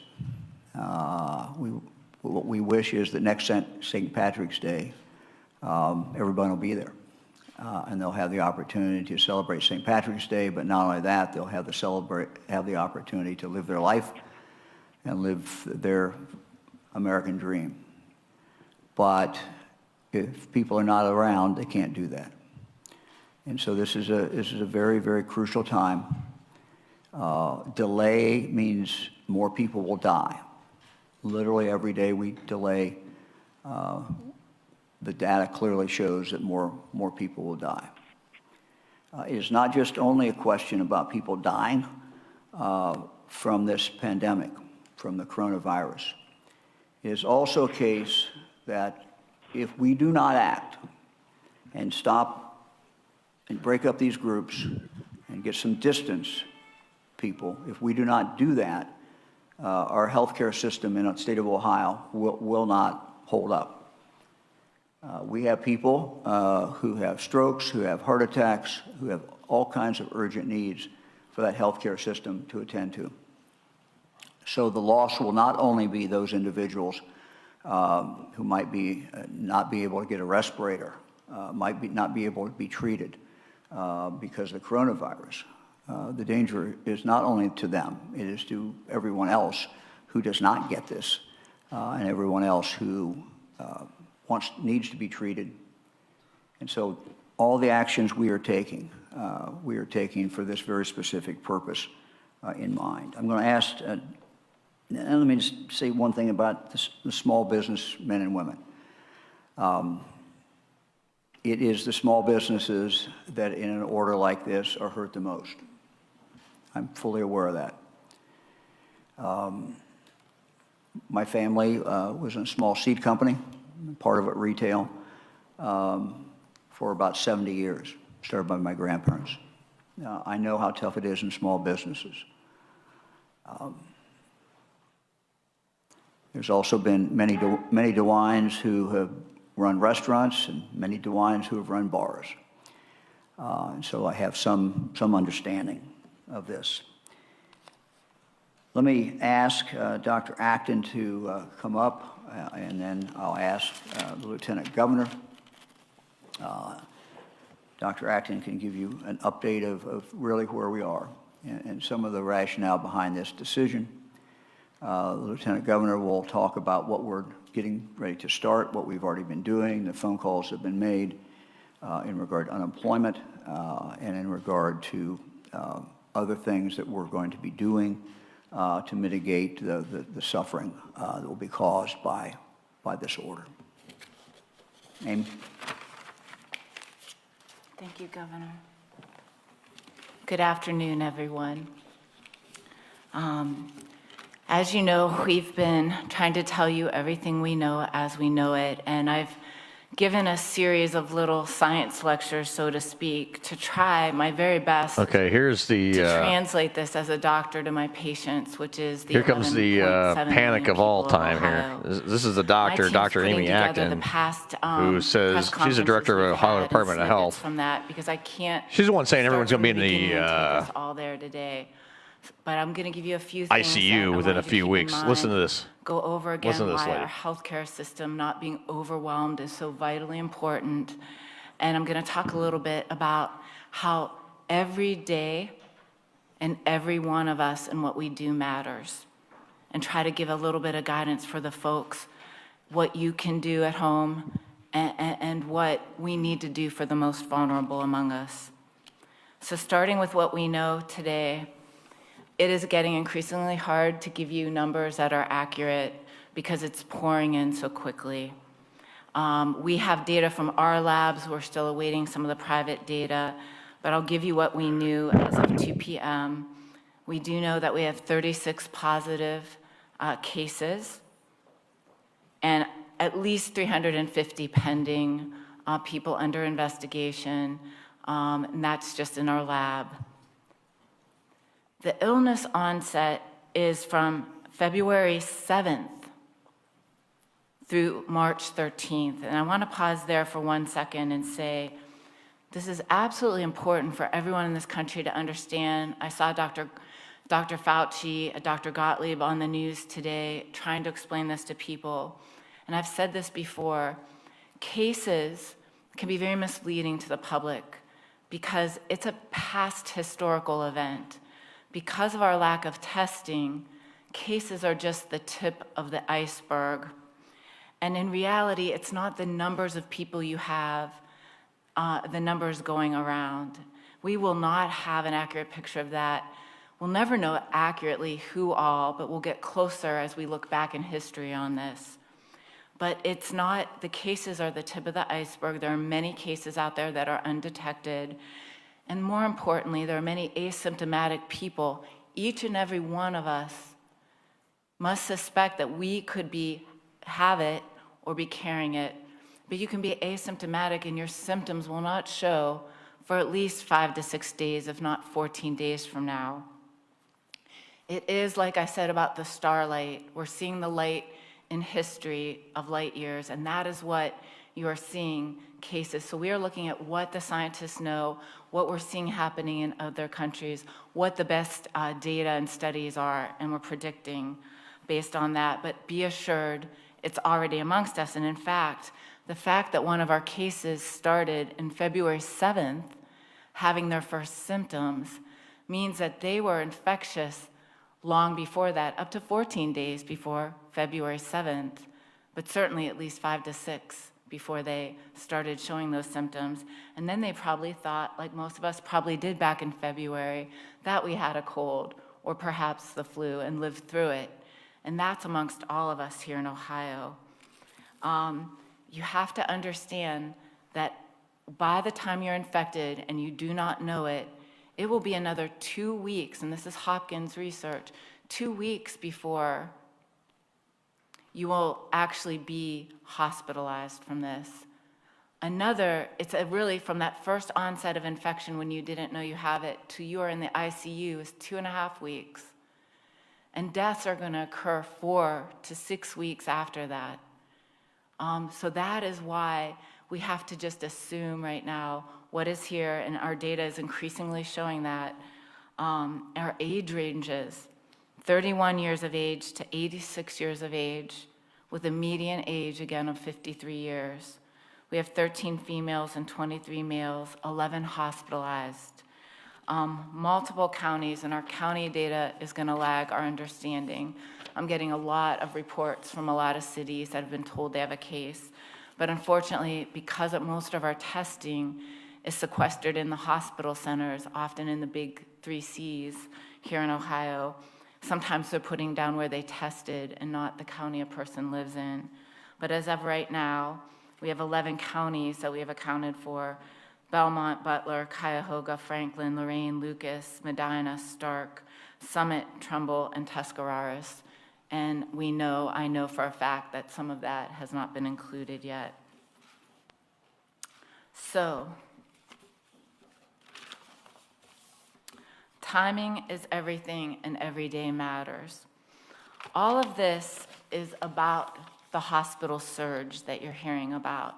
It's about what I believe Newt Gingrich just wrote. All right, I've heard enough of her.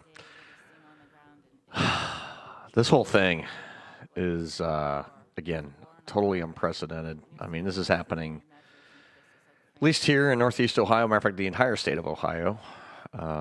Effective in about an hour and 6 minutes from now, all bars and restaurants will be closing for an indefinite amount of time during this outbreak here of the COVID-19 virus. It has affected several of our counties here in the state of Ohio. We have 36 known confirmed cases right now. They say there's more. They say there's a hell of a lot more. In fact, I'm going to shut her off completely. I've heard enough right now. We'll go back to her in a little bit. This thing, this whole thing has just become outrageous. I get what they're trying to do. They're trying to prevent the spread. They're trying to prevent the surge within the healthcare system with the emergency rooms. You know, this is basically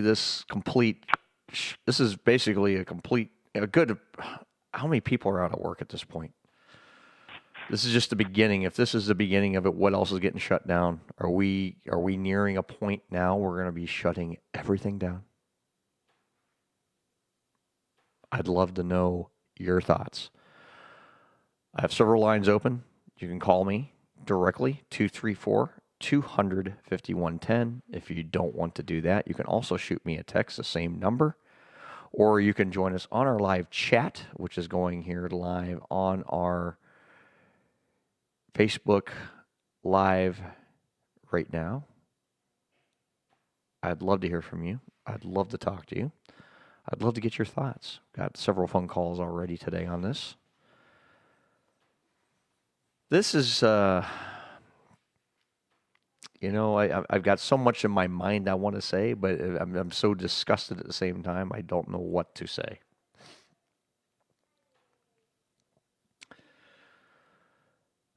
This thing is just completely mad. Our businesses are being affected. Our livelihoods are being affected by this. What's next? What's next, folks? Really, what is next?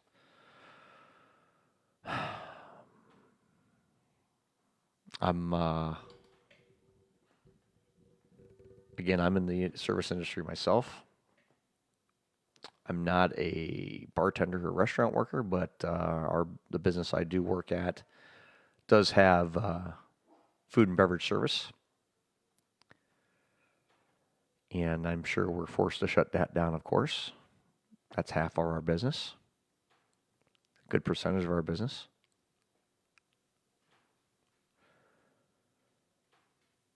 You know, they talked about the 100-person limit. I mean, is that going to go by the wayside here too? Where does this stand, folks? What do you think about this? Comment, chat below, jump in, give us your opinions. I'd love to hear from you. The chat's wide open. Phone calls lines are open. Ben, you still with me, buddy? Anybody on the line still? Victoria? Yeah, I'm still here. Oh, okay. Just making sure. Just one of us is still here. Yeah, I was just making sure. Yeah, there's just, this whole thing, and, later in this conference, when the press started asking questions of the governor is, the daycare centers, they're saying, they asked if there was an order yet for the daycare centers to shut down. And he goes, not yet, but it's coming. Now, here's going to be my question. Okay, Now we got the school shut down. We're going to have the daycare shut down. Not only do they have to think about that, but what about all the high school seniors that are missing class? Are they going to miss prom? Are they going to miss graduation? And then are they going to end up having to do that later in the summer, towards the tail end of the summer? And then how is that going to offset them going off to college? They're not going to get a break. Mm. Yeah, because they'll just do all their school online. That's but not everybody has that option, though. Yeah, that's the thing. Not everybody has, internet and computer access in their homes. I mean, a lot of people don't have computers. A lot of people go to the library. Well, guess what? The libraries are shutting down, so you can't go to the library. So a lot of kids, not every kid has a home computer or a laptop available to them to do homeschooling. They don't have. Not everybody has that. There's a lot of kids that don't have that. So what are those kids? SOL? I mean, I guess. I mean, that's what gets me. I mean, what are we doing for those kids? My kid's fortunate. We have computers all through this house. I mean, but there's a lot of kids out there. Families can't afford this stuff. A lot of families, That's what the state has to come up with. That's what the state has to come up with, and decide how are we going to help these kids that don't have computers or internet access or anything like that. They don't have the answers for that right now. They just don't have it. They don't. Here's what we're doing, but we don't have any answers for how we're going to do it all. Well, then they got to shut down everything and then start planning now, and get the plan together as soon as they can, because the kids aren't going to be away from actual education for more than a week. They need to start planning. Yeah. I don't know this whole thing. I mean, some people are talking about. Well, I saw some of the comments on a few of the other, because I have several media outlets going for this video right now. Some people are saying, well, there goes my dinner, out to dinner for 2 weeks. Well, we don't know how long it's going to be.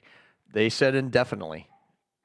The governor stated bars and restaurants effective 9 p.m. tonight indefinitely shut down. Carry-out food still encouraged, though, to keep those businesses afloat. But that's going to put a good number of people out of work. Yeah, especially if they are a business that does not have a drive-through or a carry or does not have drive-through, does not have delivery, and they are strictly an eat-in or carry-out restaurant. Yeah, well, that's the thing. They will offer carry-out. I mean, carry-out's allowed, but what are you going to do? Yeah, You're going to but get. how long, though? That's the thing. But here's the thing: if these people, the restaurant's going to allow carry-out, you're going to have hundreds of people waiting for carry-out. You're not solving anything. You're not solving anything. What I mean, what we're going to be limited to? Pizza and Chinese food. Yuck. Is that pretty much where? But not every day. I mean, and here's the thing. Not everybody can afford to eat out all the time. And right now, the alternative, because grocery stores are out of food and out of most objects, they have to eat out. So guess what? You're supposed to starve now, because guess what? There's no food on the shelves in most. I mean, not saying they're out of everything, but they're out of most supplies. Most stores are out of just about everything. Water, toilet paper. I mean, one restaurant, or excuse me, not restaurant, but store is out of chicken and hamburger and steaks. All that stuff's gone. So a lot of people do just eat in because they can't afford to eat out. I know me, I can't afford to eat out every night. We got some stuff in our fridge and our freezer right now, but we got maybe a week or so supply of stuff. We're gonna have to go.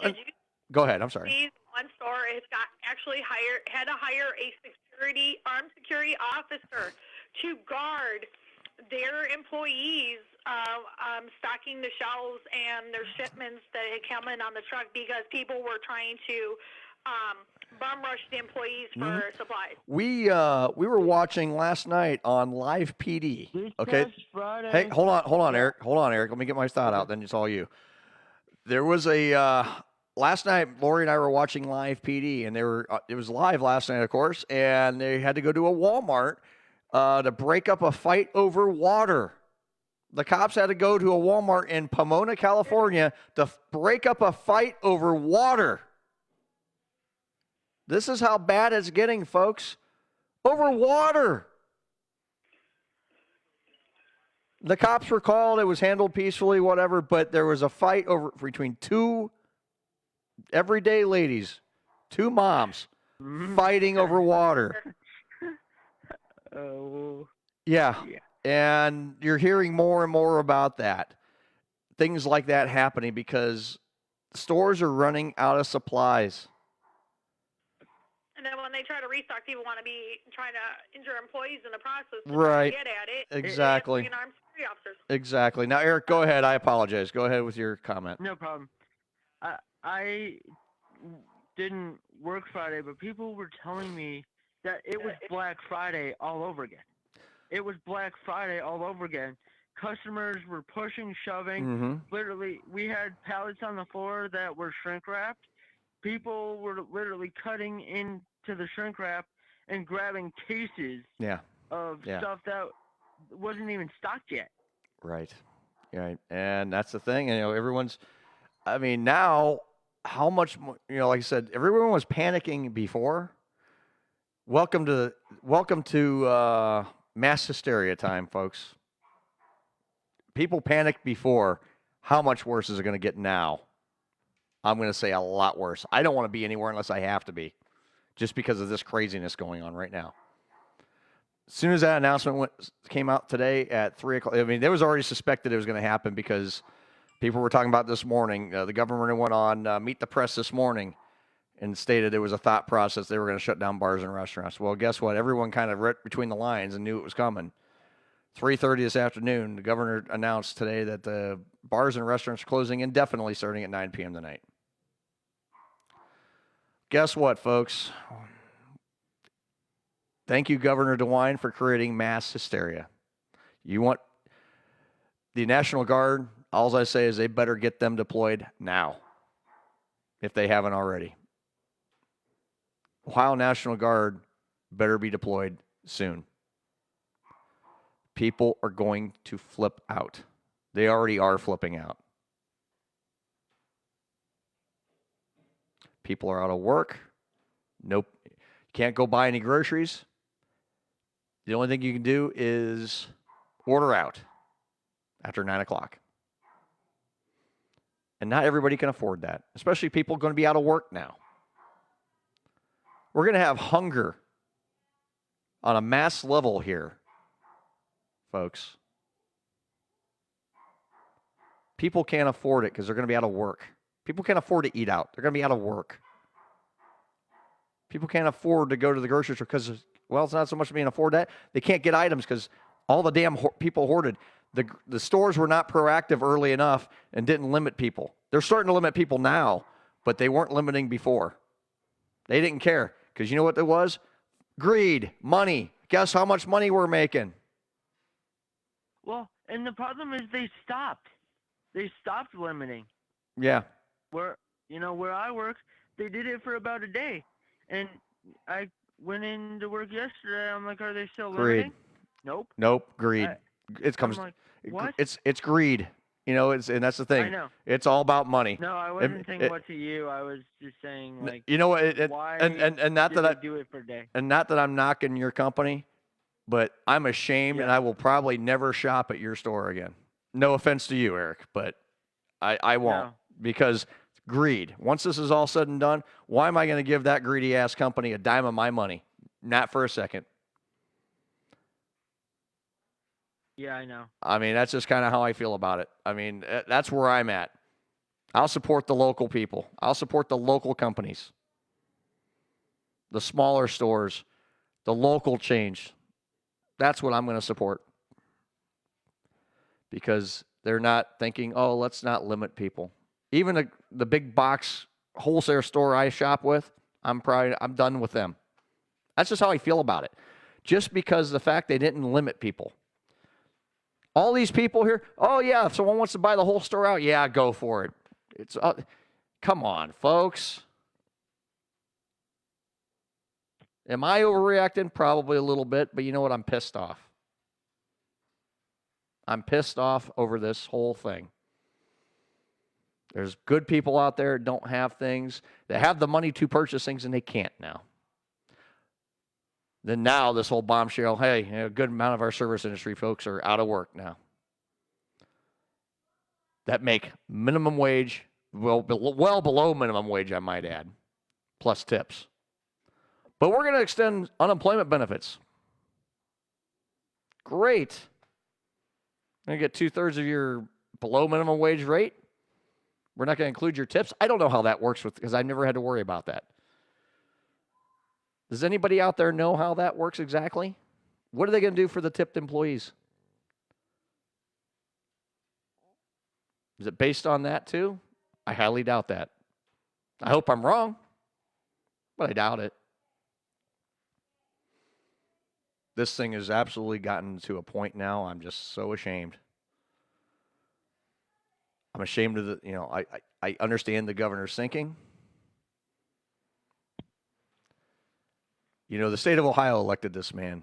I didn't vote for him. But I get his thought process. I know he's trying to save lives. I don't blame him. But how we're going about it is wrong. Keeping the limits at 100 people would have been fine. But now shutting down these restaurants and bars so people cannot earn a living, that's when I got pissed off. That's what pisses me off morning. I was upset about the 100 people limit. Sure. But now shutting these businesses down is wrong. Keep the limits in place. Fine, keep it limited. But stopping these people's livelihoods. Think about it. All these restaurants that don't offer takeout, I'm going to use those as an example. Where's all that food going to go? To waste. When we do open up,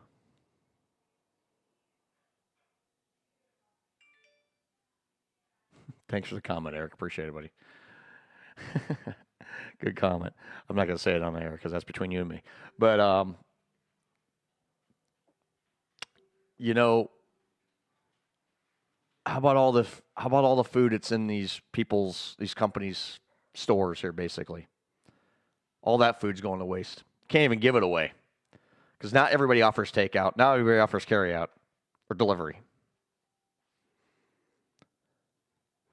Those business owners,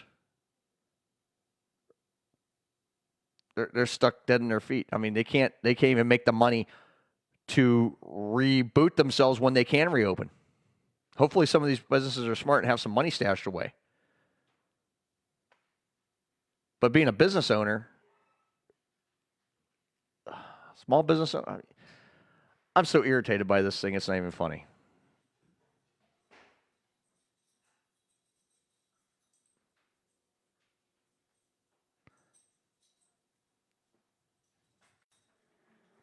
Joining me at the table here is my son, Alex. He's not in a good mood right now. And it's not over what you would think. He's mad about not being able to play his games right now because he's been cranky for the last 2 days.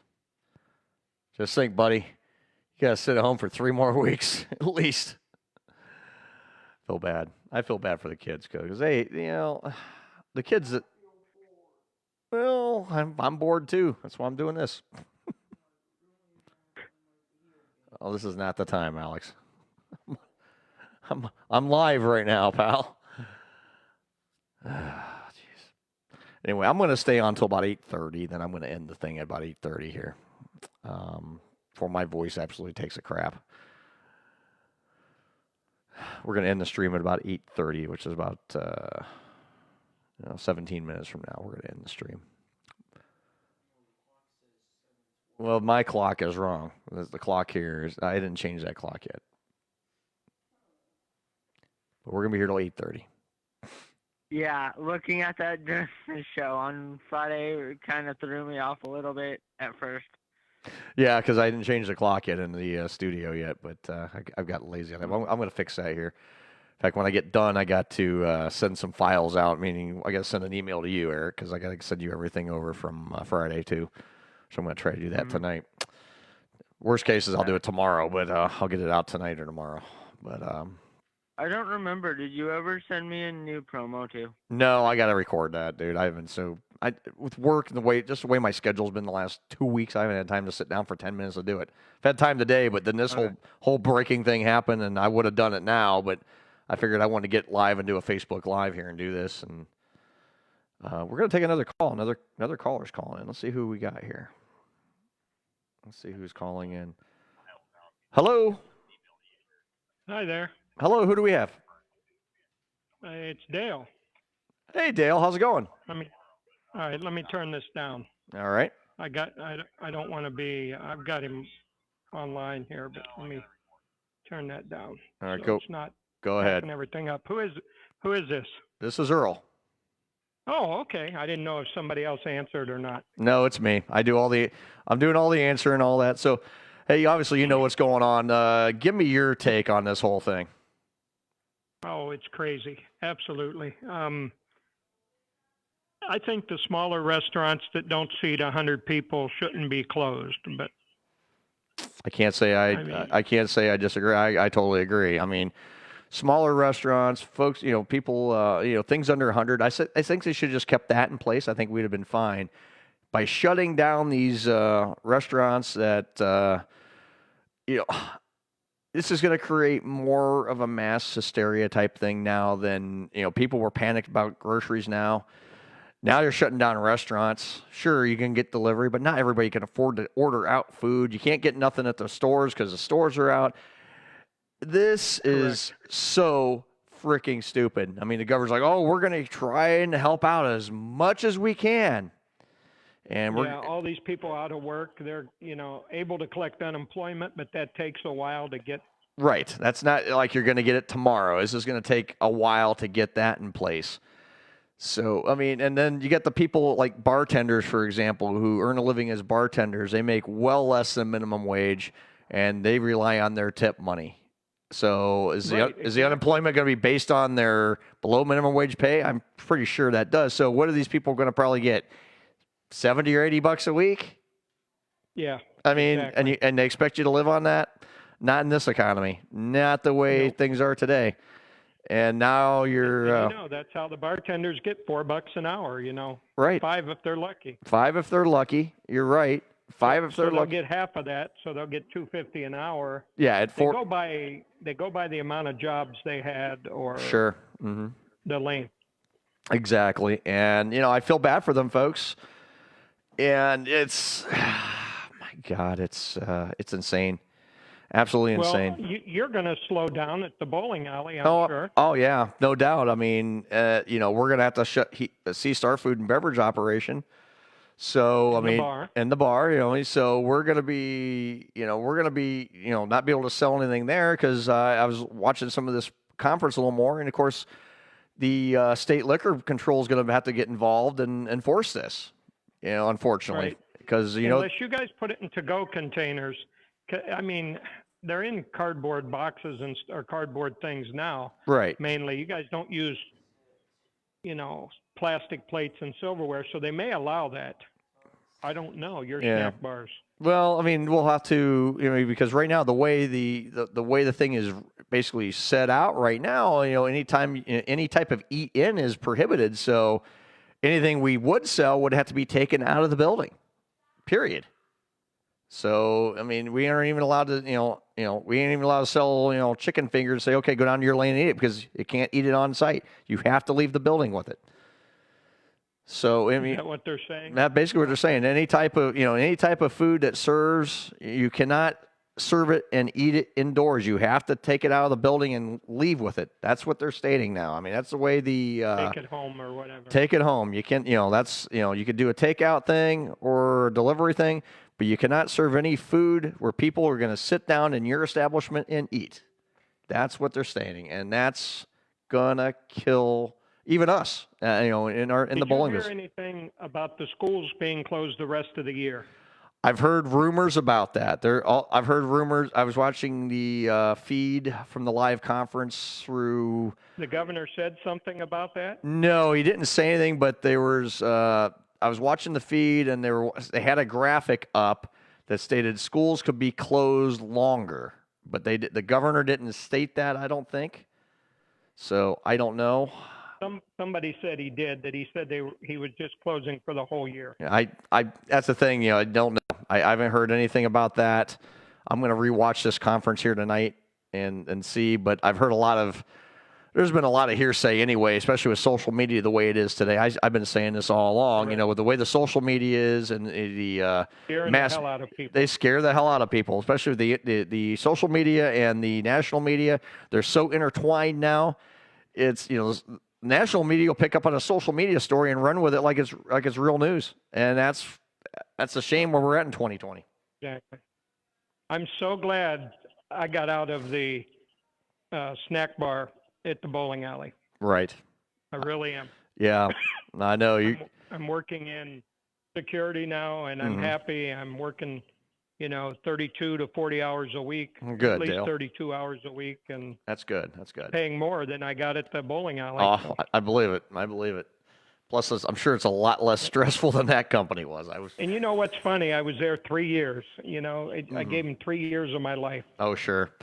Well, we're not You going to. gave him a lot longer than that. Yeah, I gave him about 7 years total between the three different stints I was with. I'm not going to name the company.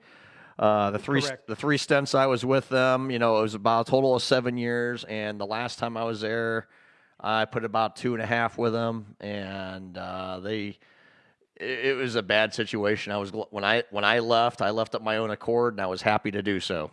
So.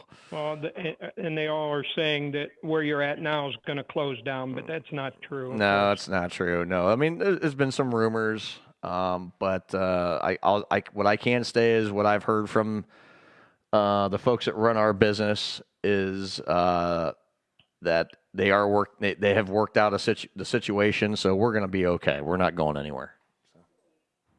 That's good to hear. Yeah, but what I'm worried about now is what I hate seeing and what could be coming is, just the way this has escalated over the last, 4 to 5 days now. We went from sporting events shutting down to now bars and restaurants are closed all over the state. How long before they institute a statewide, lockdown where you're not going anywhere?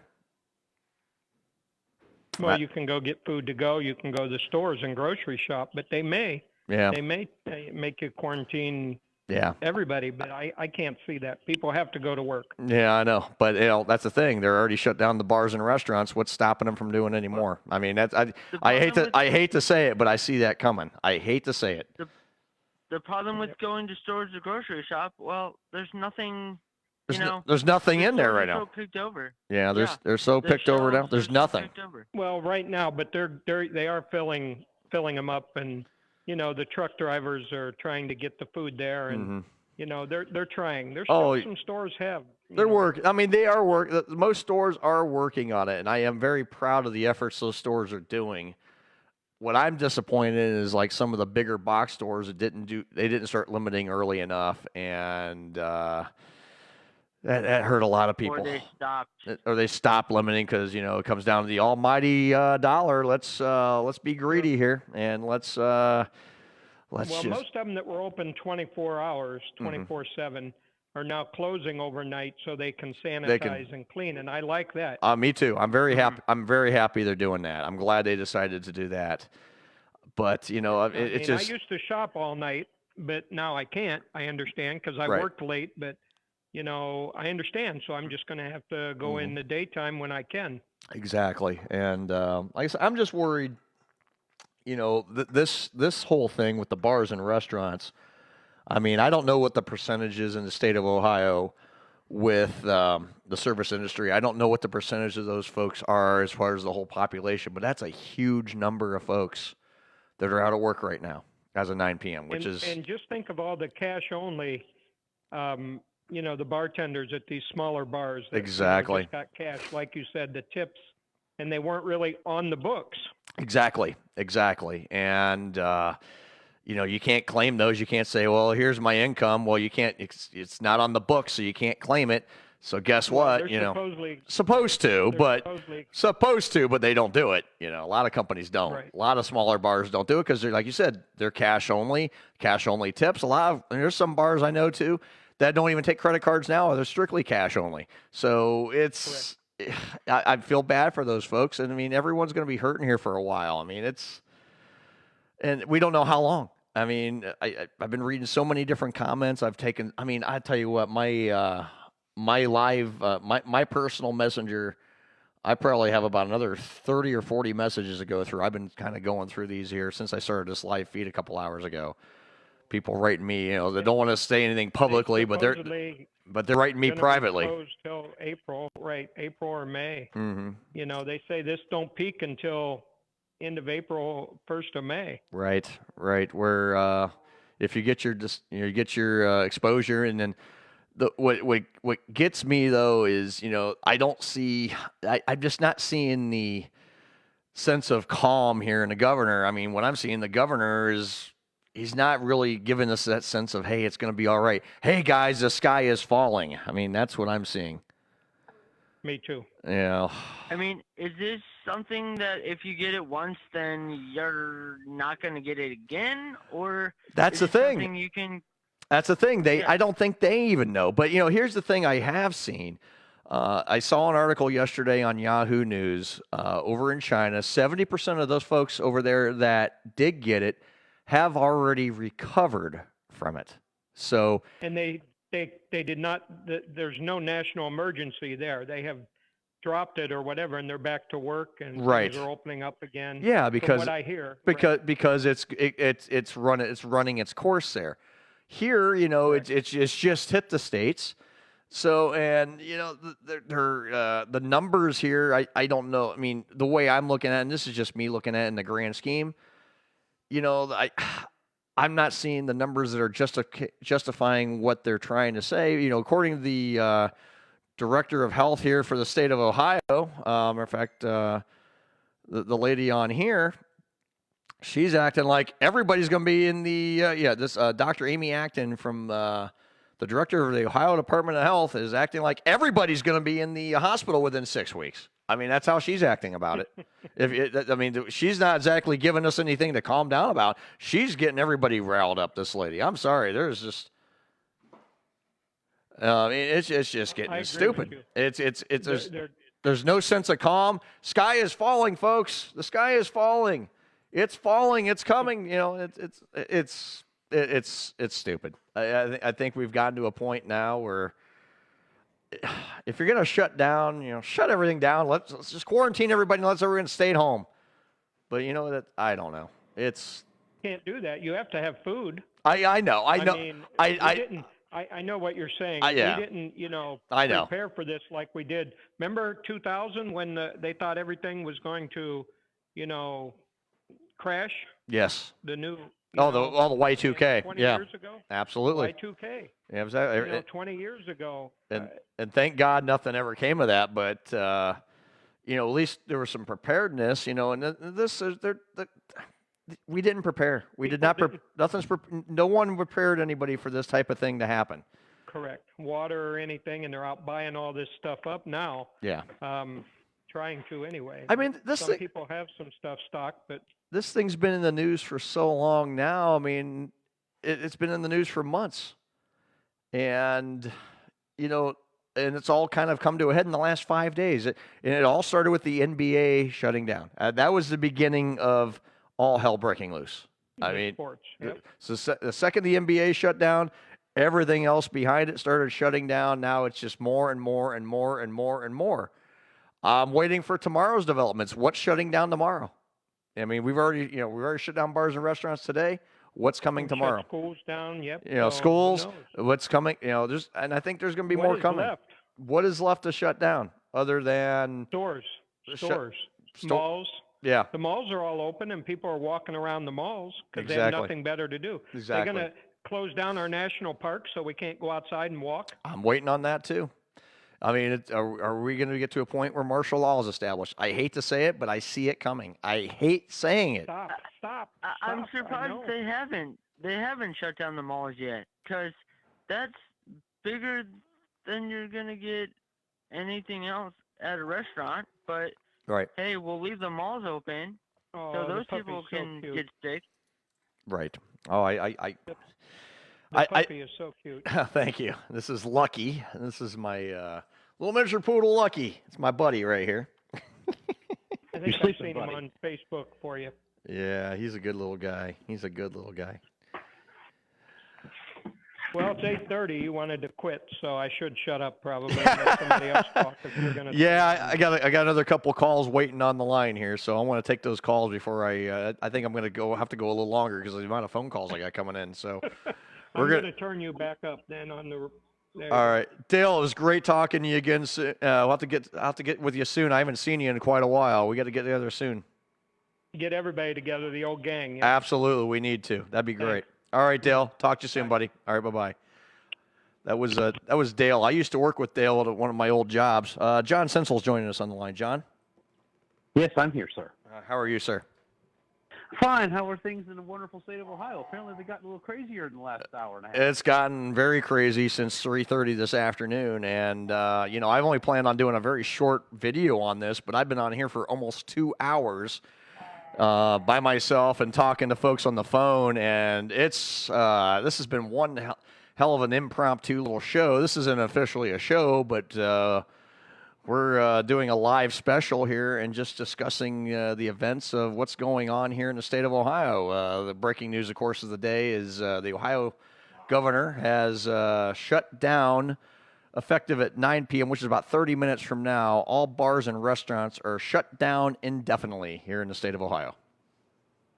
And how does he expect to pay all these people after tomorrow, or is it tonight? Well, allegedly, what they're saying is, because that was a question that was brought up during a press conference that they had, apparently they are going to they're going to change the law for unemployment benefits. They are going to extend unemployment benefits to people directly affected with loss of income over this this scare here, that the food and service industry folks will receive unemployment compensation. But, here's the thing, what is with unemployment, you're not going to get your full wages. And plus, a lot of people in the food and service industry have a lot of off-the-book tips.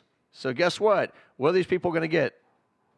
60, 70 bucks a week, tops, if that. Right, and think about this. When are they going to go in session? Tomorrow morning. Right.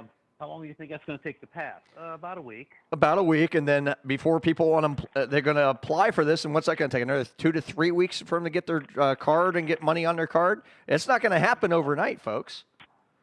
Yeah.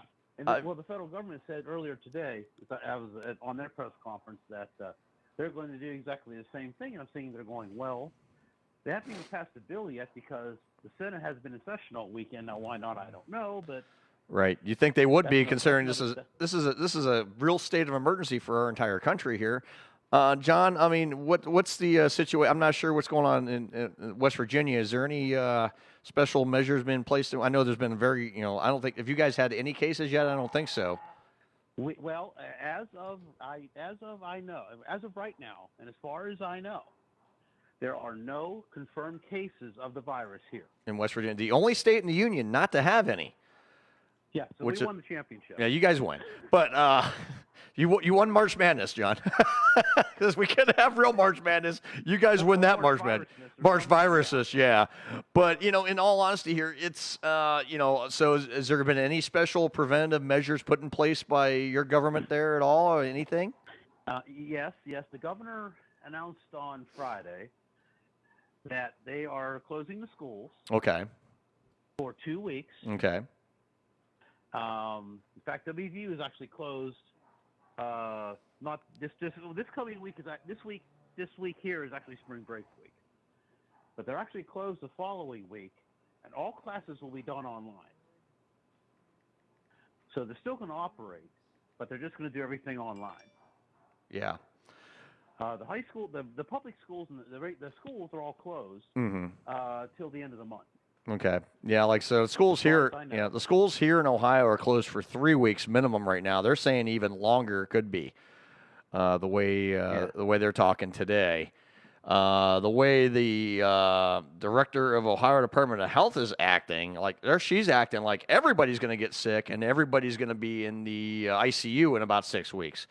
So she's not exactly giving any calmness. So she's she's blowing this thing out. Like, guess what? If you got this, you're in the ICU in 6 weeks. I mean, that's what she said. I mean, pretty much word for word in what she said in this thing.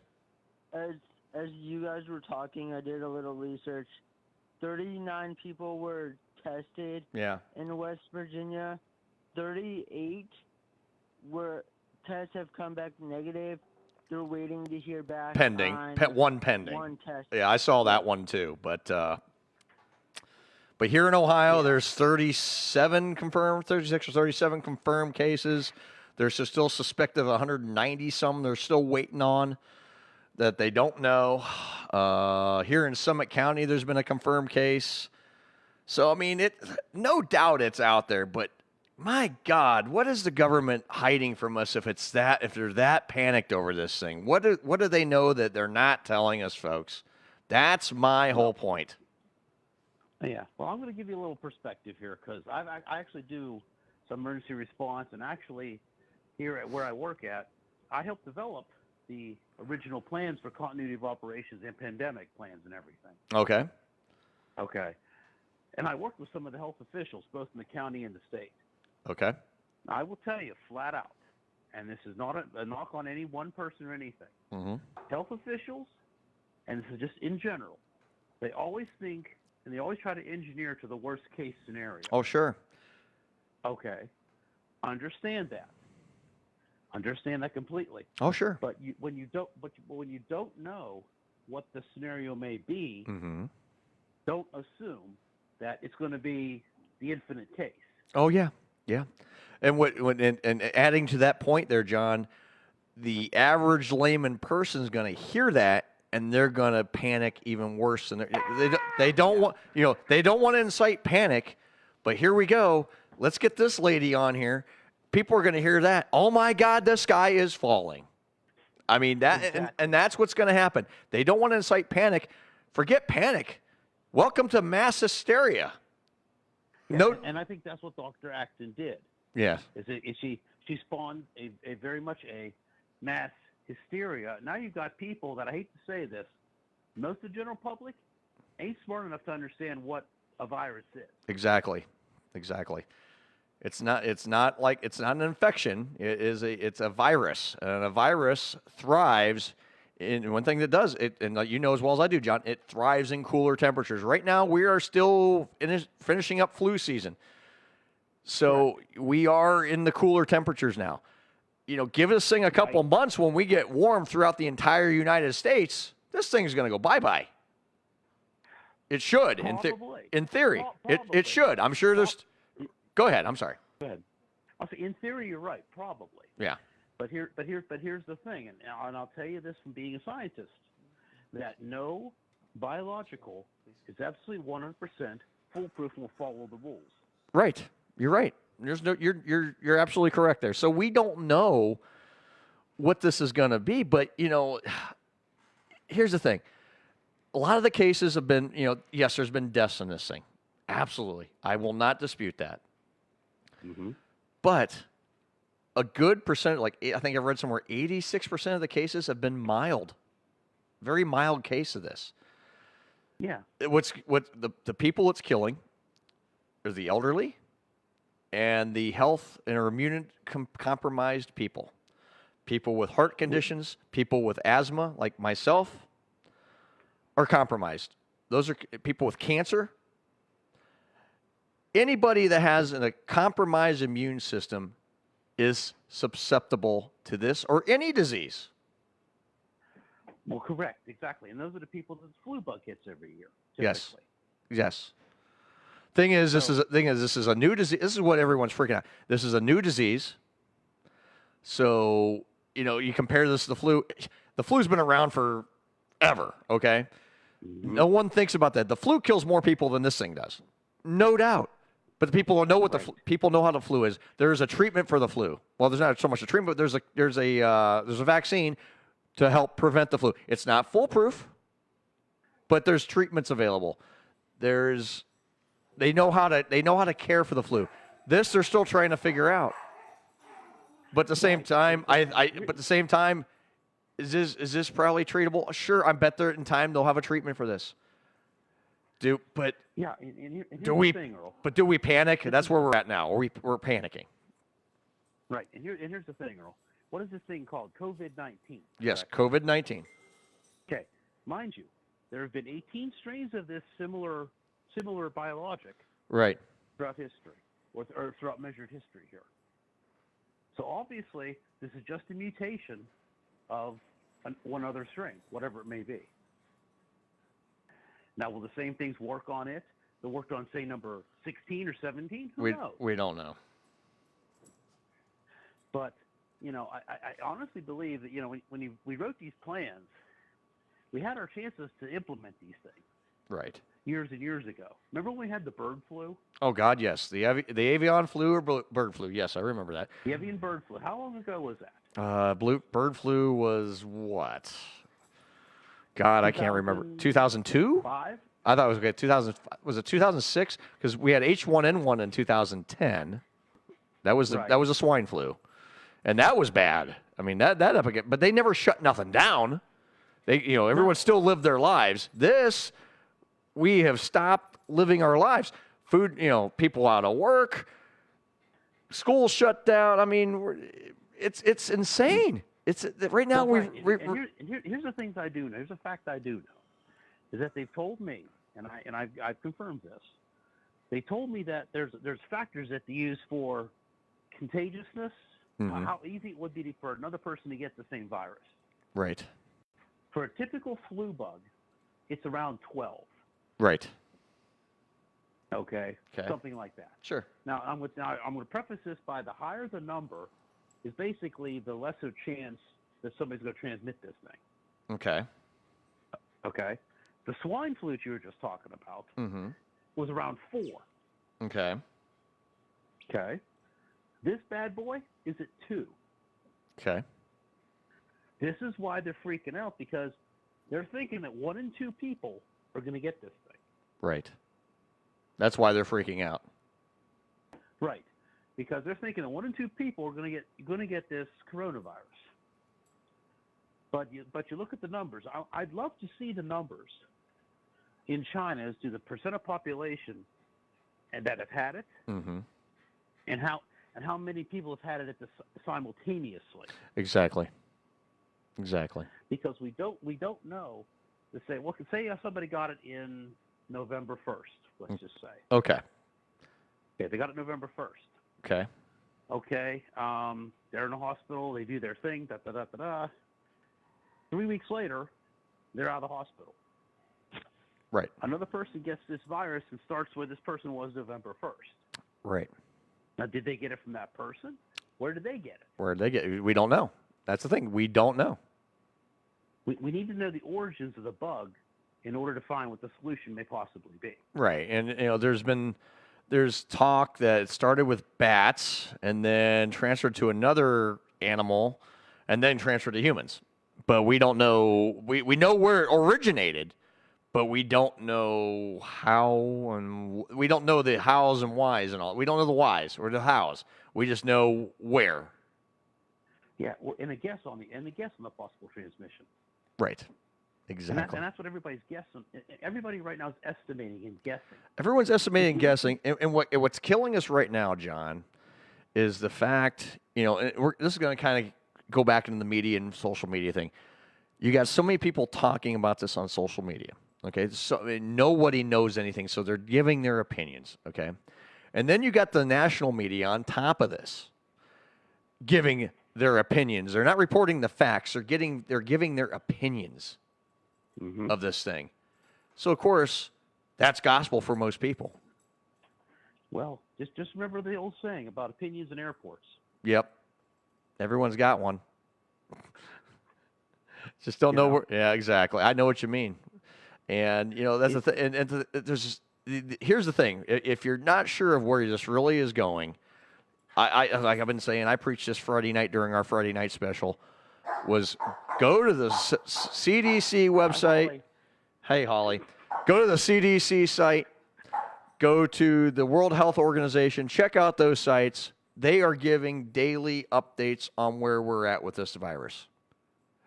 Right. That's the solid news. Those are the two organizations that I'm getting my COVID-19 news from.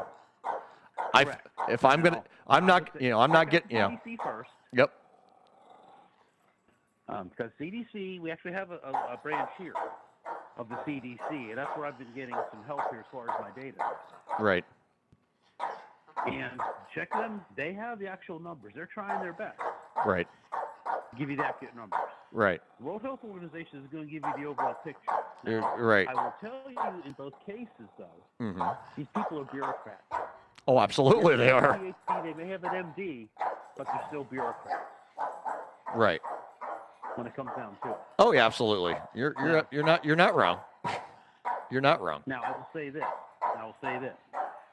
They announced today. President announced today that Google, the biggest information monger on the planet, Google, is going to put a website out with the official numbers from the government, from our government. Once that site comes out this week, that's the official set. That's what you should believe. Now, of course, people will tell you, well, I don't believe my government does that. I don't believe my presidency, Okay, fine. I get the mistrust. I get it. But you got to take care of yourself. People have to understand you got to take care of yourself.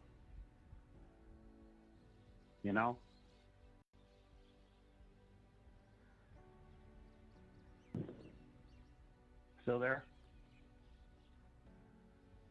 Sorry about that, John. I was trying to mute Holly there. I apologize. You got to take care of yourself, just like you were saying. No, you're fine.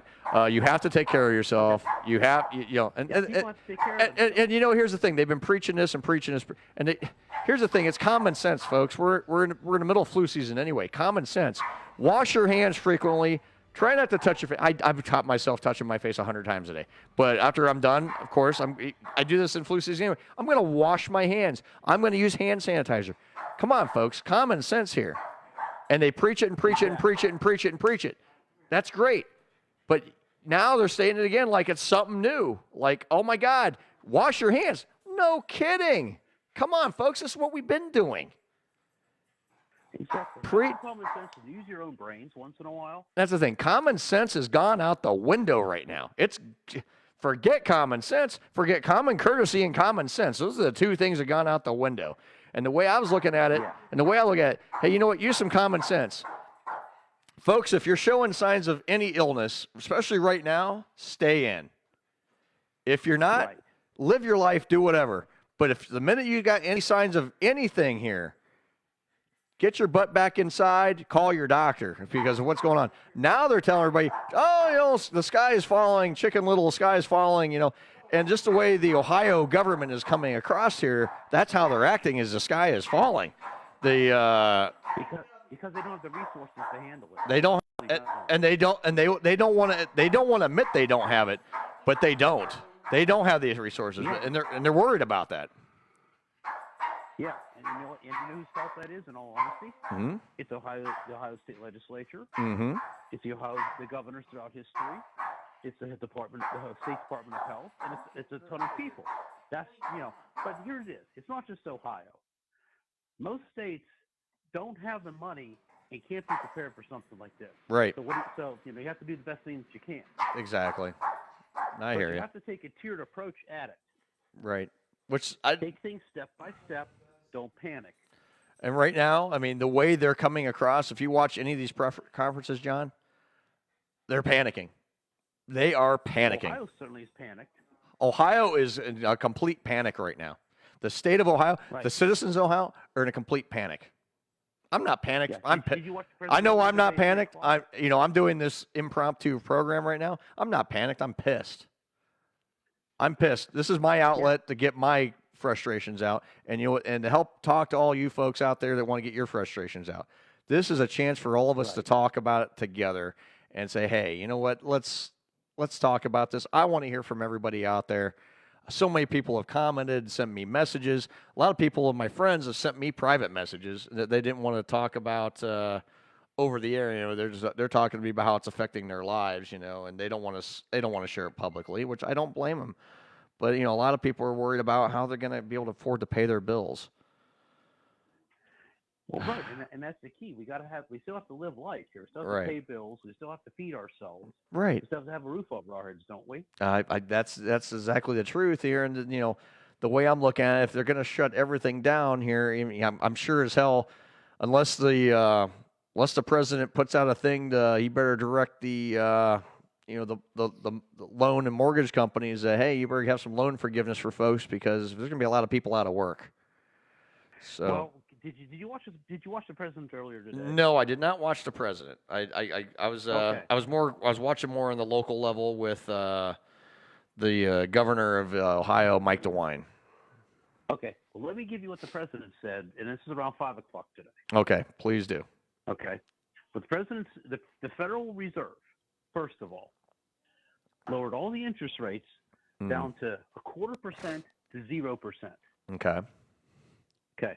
What that does is basically going to help people with these loans. Okay. It's basically the companies are going to start buying. Okay.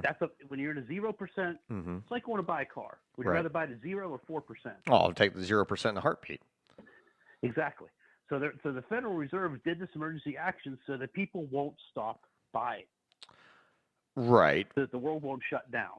Right. Well, people won't stop buying, but what's that going to do for the folks that currently have a mortgage, for example, have a fixed rate mortgage, for example? That's not going to affect them at all. Well, the thing is, and depending on their situations, everybody's got a different situation.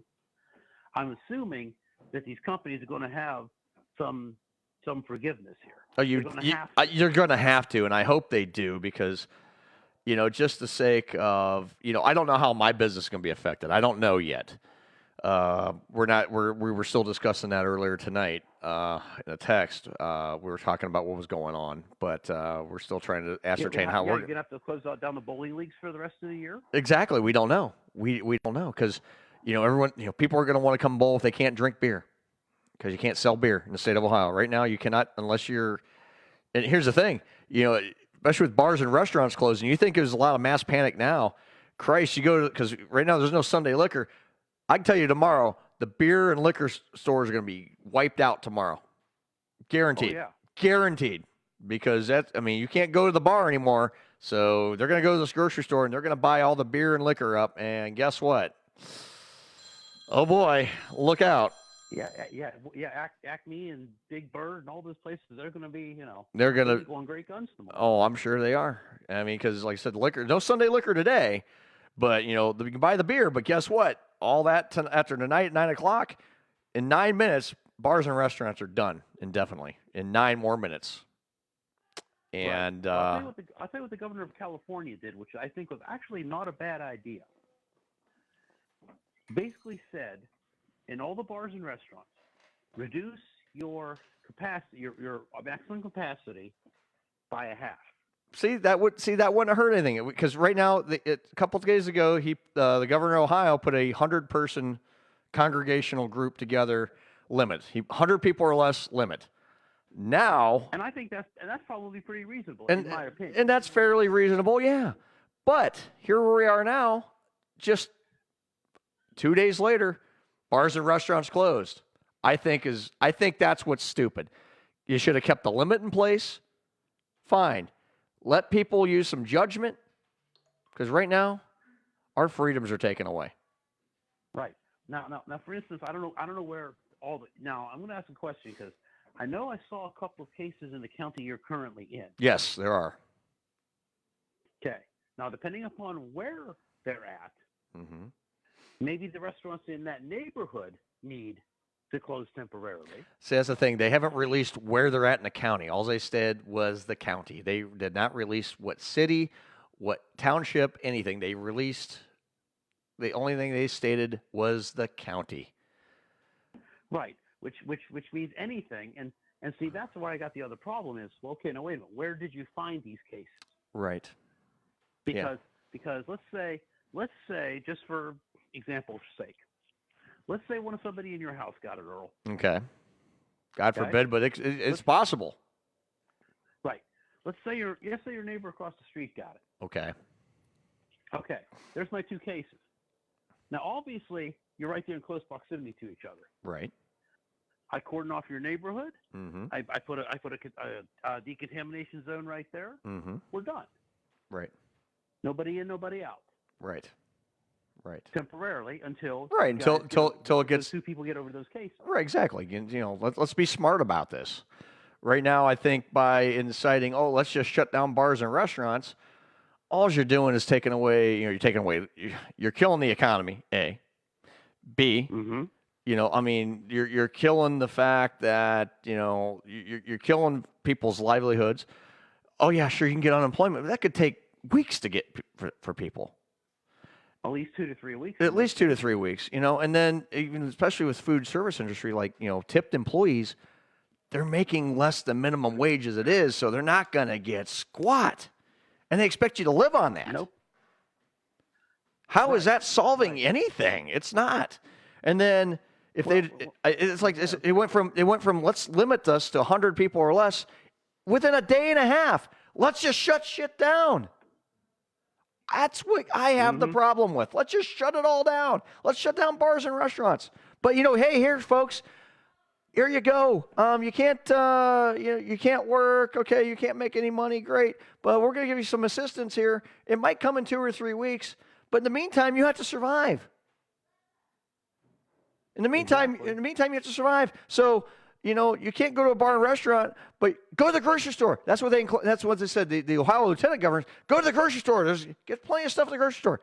Guess what, Governor? I'm sure if you've gone to a grocery store, there's nothing in them right now.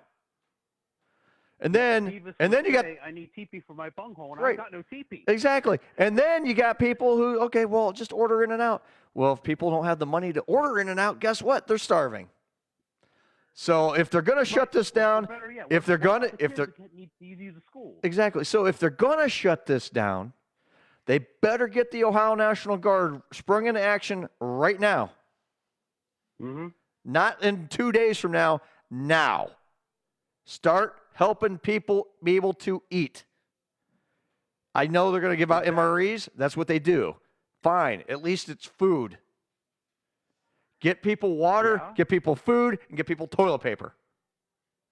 Help people out. They need to. They haven't. I heard they were talking about. They have not sprung the National Guard into place. They need to do that now. Yeah, before 9 o'clock, because I'm going to tell you what else is going to happen. And it's 5 till 9. You'll see what happens. Oh yeah, we're going to find out about. We're going to find out shortly. Yeah, but let's think about this for a second. I'm listening. What's the worst thing that you could happen when you start shutting things down? Looting. Yeah, bingo. Riots. Yep. I'll tell you what. In fact, I'll give you a case and scenario what happened here in Morgantown. Okay. Last week. Governor said they were shutting the school down. Okay. Or WV, they were shutting it down for the week following spring break. Okay. You want to know what the kids did? What's over in a part of town here that's away from me? What's that? They had a mass block party. So guess what? You're still getting, and here in Ohio, anything over 100 people, guess what? That's illegal right now. Well, yeah, but here's the thing. So they had this mass block party of, it had to have been hundreds of people. Maybe, I don't know how many, but, less than 1,000 probably. Right. You know what happened? What's Police that? had to go in there and use tear gas on them. Oh my God. I'm just, I hate to say it, it's getting worse and worse. I mean, like you said, John, I mean, they're going to shut all these things down. Crime's going to go up. Looting's going to go up. We're going to see some real problems here. And I think the virus is the least of our worries at this point. Exactly. I mean, by shutting down the bars and restaurants, you can do that. That's fine. Temporarily. But you got to put the words temporarily in there, not until further notice. No, their word is, their word in their breaking news is indefinitely. That was their wording. Yeah. Indefinitely. Which means that it's going to be whenever you guys think that all these places are healthy. Now, what are you going to do? Go through every bar and restaurant in the state of Ohio. Start swabbing restaurants? Right. Inspect it. Mm-hmm. Inspect it. Yeah. Test it. Inspect it. Right. And then give it a clean bill of health. Right? Yeah, exactly. This is. How would you like to see somebody go through Legend Lane? Oh God, yeah. I mean. I have to go back behind this bowling alley, and it's like machine number 12 back here. Mm-hmm. Yeah, what's that got to do with anything? Oh yeah, no one's going to touch that, but guess what? Oh, it's going to spread disease because that disease supposedly lives on. There could be a virus on that middle part. Yeah, and it could. I would. And it lives on things for a while. Go ahead, Eric. Okay, sorry, Earl. I would understand if they were closing it down to go through a disinfect, and then once they, have a company come in and disinfect, then, open it again. But they're not doing that. And no, they're not. But and like John said, you can't. They should have used a word like temporarily. Not indefinitely. And that's exactly what they did. And the press conference, I think they handled this press conference so poorly. So poorly. It was just handled so very poorly here. I know I was going to end this thing about a half hour ago, but we got so much response coming in. I'm going to keep this thing going for a while. I am going to take a little bit of a break for like maybe 5 minutes, guys. I'm going to play a little bit more of this press conference for everybody here. Just to kind of keep everybody on the same page here of what's been said, what's going on, and I'm gonna take just a brief break. I'm gonna play a little bit more of Dr. Amy Acton talking right now, guys. I'll be right back here on our very impromptu edition of Some Kind of Radio Show here on Facebook Live. Stay tuned. Timing is everything, and every day matters. All of this is about the hospital surge that you're hearing about. It's about what I believe Newt Gingrich just wrote about today, what he's seeing on the ground in Italy, saying we have to act like this is a war. It's a war on a virus. And you're seeing unprecedented measures in places like France and Italy. Italy, the closing of churches, even for individual prayer, has never been done, even in the Black Plague.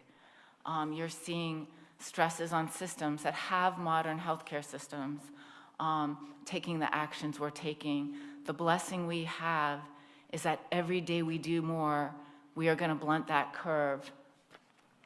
But we are in the surge. And as the governor said, you know, the places, Wuhan was one city under a surge. It was one point because it was where it originated. They didn't have time to put our non-pharmacologic interventions, these things that we're doing to enforce the social distancing that is so essential. So they saw that spike, and every day and everything we do in this country, and this is from, again, Dr. Fauci, Dr. Gottlieb, the folks that were out there in the news that are saying this, everything we're doing is trying to slow the spread that we know is coming and decrease that surge on our hospital system. It is a lot like a hurricane. I've said this before as well. You want to evacuate and make your moves, and if you're blessed enough to see this tidal wave coming, this tsunami coming, you make these moves now, and every day decreases that exponential 2 to 3 people spread that creates the surge. We are in the time of evacuating from a hurricane where it's starting to pour more and more heavily with each day. We don't want to be doing these moves in the heat of the storm. And I can tell you, Ohio is prepared, they're preparing, our hospitals are preparing, but I want to give you some of the data. We'll talk a lot more about the surge tomorrow. Just some statistics that we have as of now. And my staff will give you the sources of these. In a moderate COVID-19 outbreak, as it hits the United States, and I'll say one more point, we likely won't have one city. We'll have surges in cities first, but we're going to have multiple Wuhans in this country because it had already spread in our country. It didn't start at that point of origin. So you'll see this in places all over the country. We know from the first estimates that 200,000 ICU beds will be needed in the US. 45,000 ICU beds are available, and many of them are already occupied at 60 to 80% occupancy. We know that we have approximately 160,000 ventilators available. I heard Dr. Gottlieb use words this morning. We have 60,000 of the full service ventilators, another 100,000 ventilators that aren't this, they're more mechanical, old school type ventilators. We have in stockpile, I've heard some numbers, Dr. Gottlieb said 8,900 of the full service. I've heard 10 to 20,000. If we don't make these measures, and remember, this is key because people keep taking these numbers. If we do these measures now, we will greatly decrease the need for these. That's why it's so important. So the actions we take now will have an effect in mitigating these kinds of numbers. But if we delayed mitigation, an original estimate of an influenza of 1918 would be, you would need 740,000 ventilators. So that's why the things we do matter, because we're trying to keep within the scope of what we have. You're going to see unprecedented measures by hospitals set up here. They are going to be doing more of what we said. We're going to be stopping all elective surgeries. They're going to be sending people who aren't as acute home. But much more important, I think people at home don't understand. It's very easy to think, especially when you're healthy right now, especially when it's just trickling that rain, that, you know, I'm invincible, I'm not going to need this. But the fact is, not only do we need this, for our most vulnerable, so many people in our country have pre-existing conditions of heart disease, diabetes, all sorts of healthcare needs who are being treated for cancer and on immunocompromising drugs, including our children, who we know get sick as much of us, don't get as badly sick, but some of our kids will get sick and some of our kids will die. And the ones who have pre-existing conditions more so, but they most certainly are infected as much as we are. But this is it. When our hospital systems are overwhelmed, that means if you're having a birth that you are planning, if you are in a car accident and need your hospital, if you have a stroke or an MI, even if you never get coronavirus, people in this country could die from something other than coronavirus.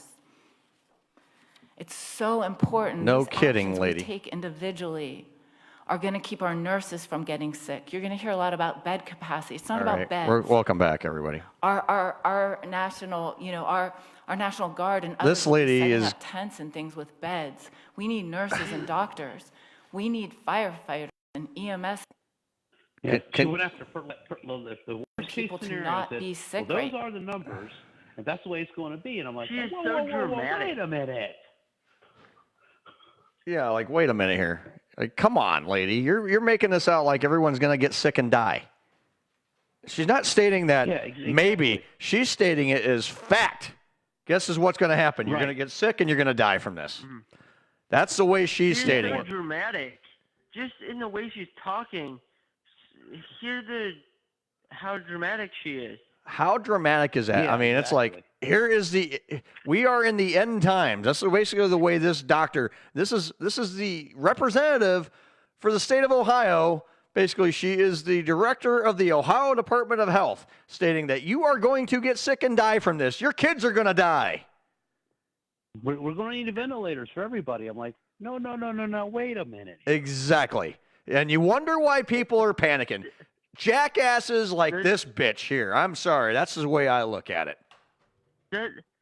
Does she realize she's talking to the media and like The media and the media is gonna like and the media and the media is gonna put a spin on this. in high school? And the media is gonna put their spin on this, saying everyone's gonna die from this.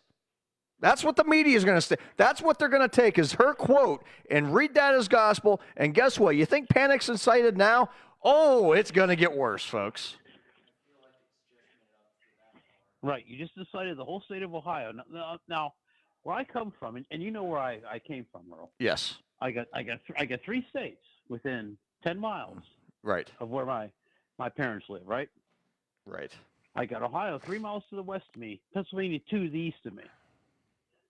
So you're telling me I can't go 3 miles to the west of me and do what I need to do, as if 3 miles is going to make a difference to a virus. Exactly. It's not going to make a damn difference.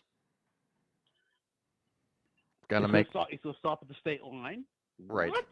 Right. Yeah. This is so ridiculous the way they're acting.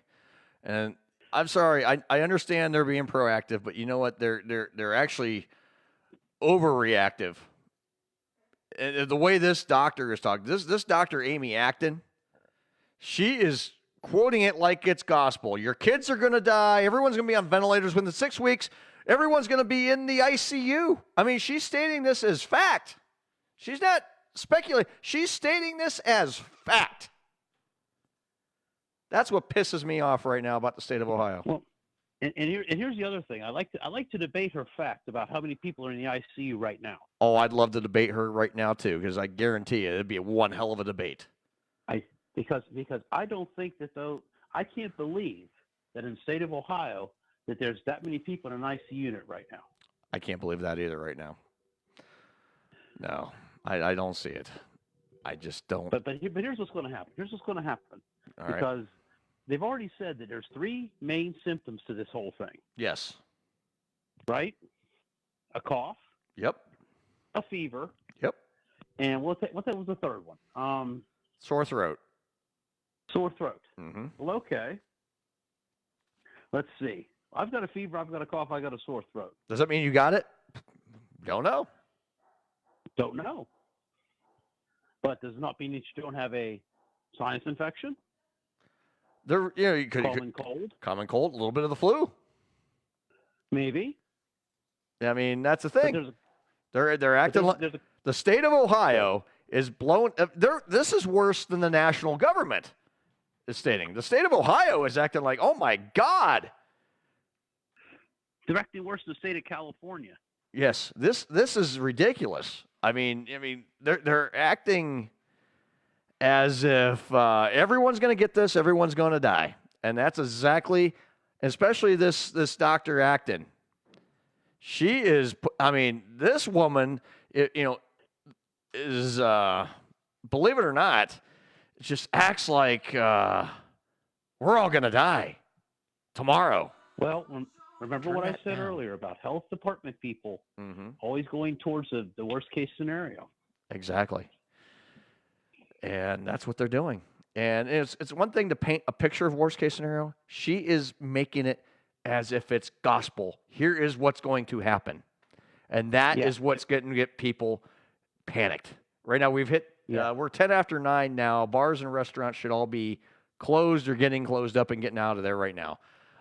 Those of you in the service industry want to call in and be a part of this program. I'm here live. I'm not going anywhere for a while. Please do. Please call in. I'd love to hear from you.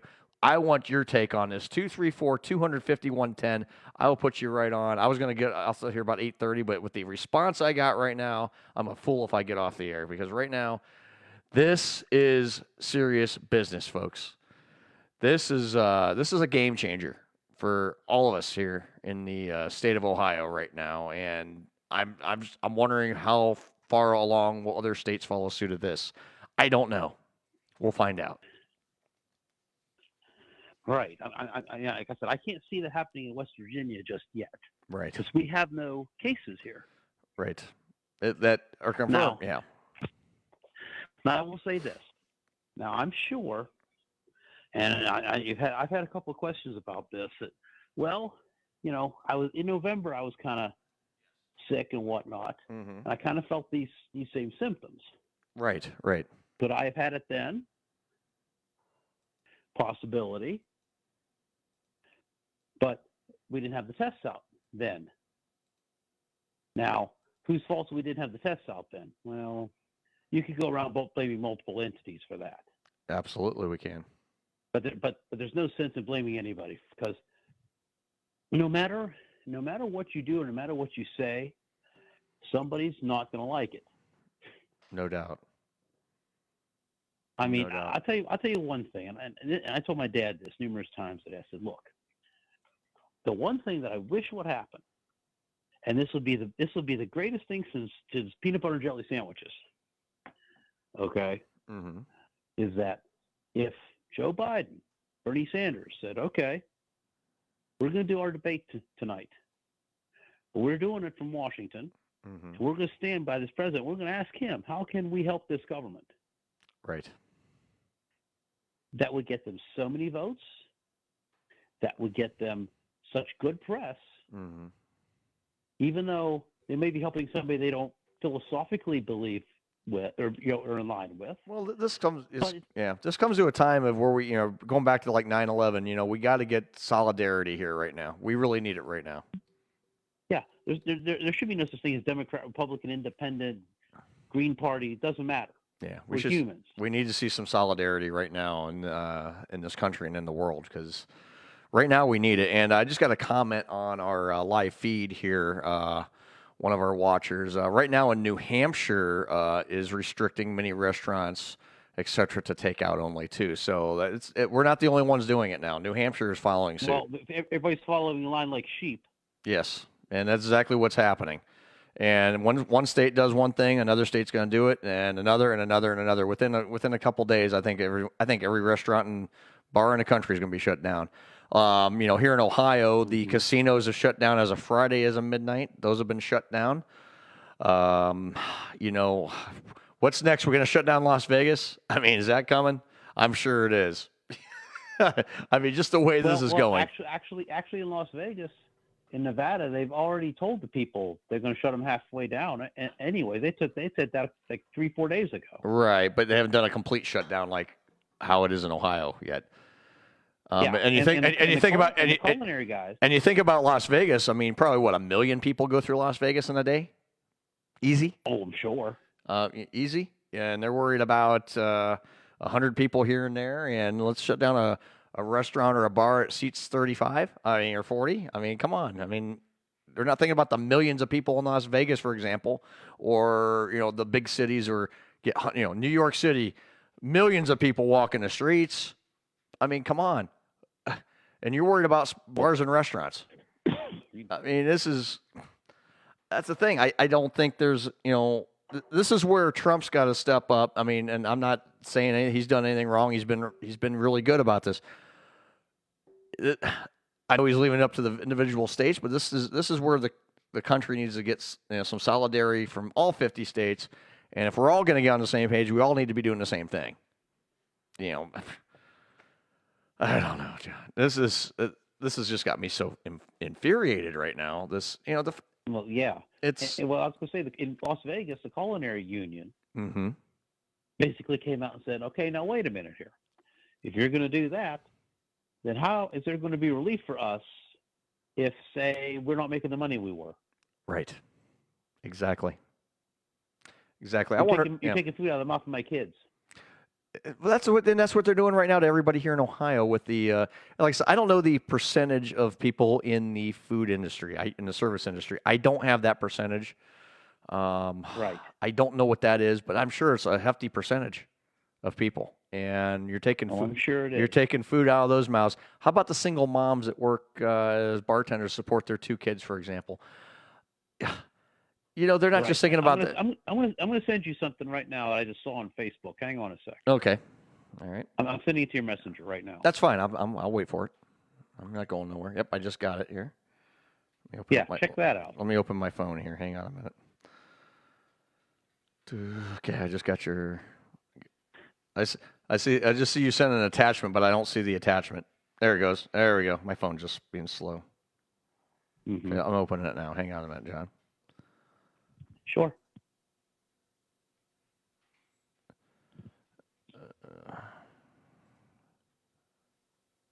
You mind if I read this out loud, John? You mind if I read this thing?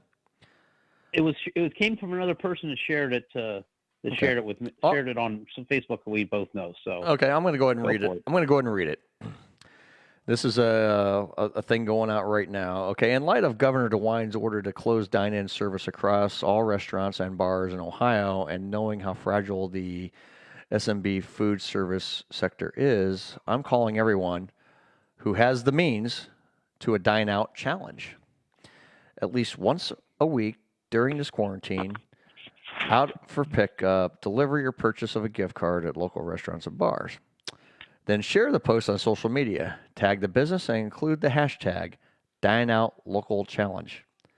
This is a small way we can help the myriad of those impacted by this COVID-19 pandemic and support our local economy. Hey, that's not a bad idea. It's not a bad idea. See, there you go. I mean, that's the thing. You got to. This is going to affect everybody. I mean, I don't think people realize how much this is going to affect everybody. The fact that, I'm waiting for the people to freak out about, I've already said it myself earlier. Okay, it's okay for people to dine out, but how about the people cooking the food? They saying they can't get sick? I'm just saying, if you're that worried about it, why are you so worried about people not cooking the food and giving delivery? Or how about the delivery drivers? There's still an exchange there.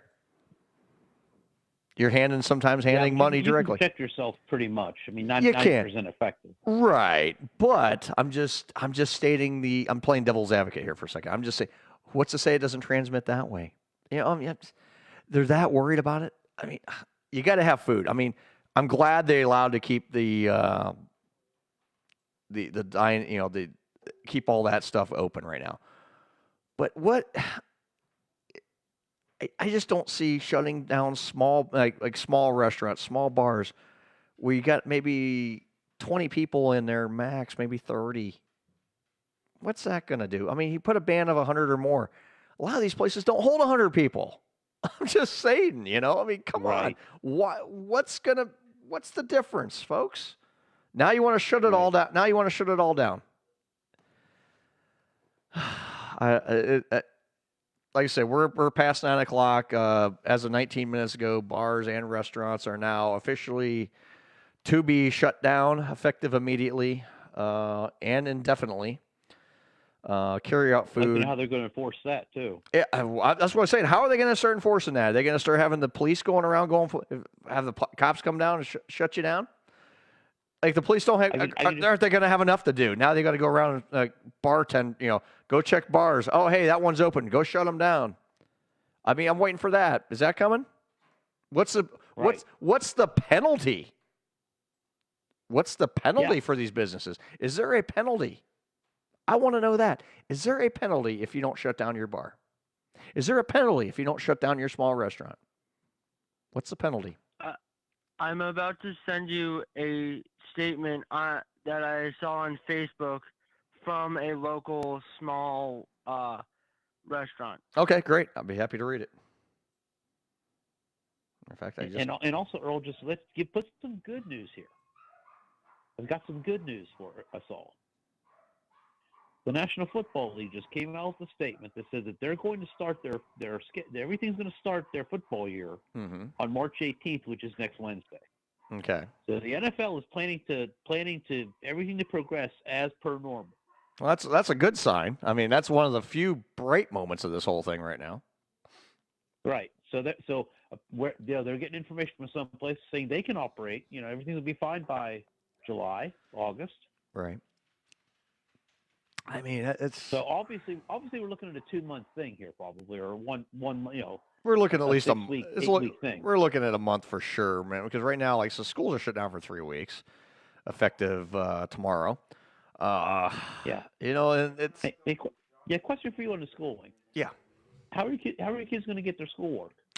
Well, that's the thing. Like Alex, for example, my son, who's doing some special needs stuff. I got to go to the school tomorrow and pick up a packet for him to work on for the next 3 weeks. Yeah, by the way, you got schoolwork going to be coming home. You got to do. As far as the girls, there's going to be some online classes available for them to take. Now, here's the thing I bring up is not every kid, and this is the truth, sorry, folks, not every child has the availability of a computer at their homes. Okay? Not every kid has a tablet. Not every kid has a computer. So normally what you do, you go to the library. But guess what? Libraries are closed. So what are these kids supposed to do that don't have any internet access at home? Not every kid is fortunate enough to have the internet access. They have internet, but they may not have the access to a computer or a tablet or what they need to do, because not every kid, not every family can afford those things. I'm sorry to say. Exactly. I'm sorry. It's the truth. I'm not trying to be Debbie Downer here, but it's the truth, folks. Not every family can afford a computer or a laptop. I'm fortunate. I have several computers at home. I have several laptops here and tablets. My kids will have plenty of stuff.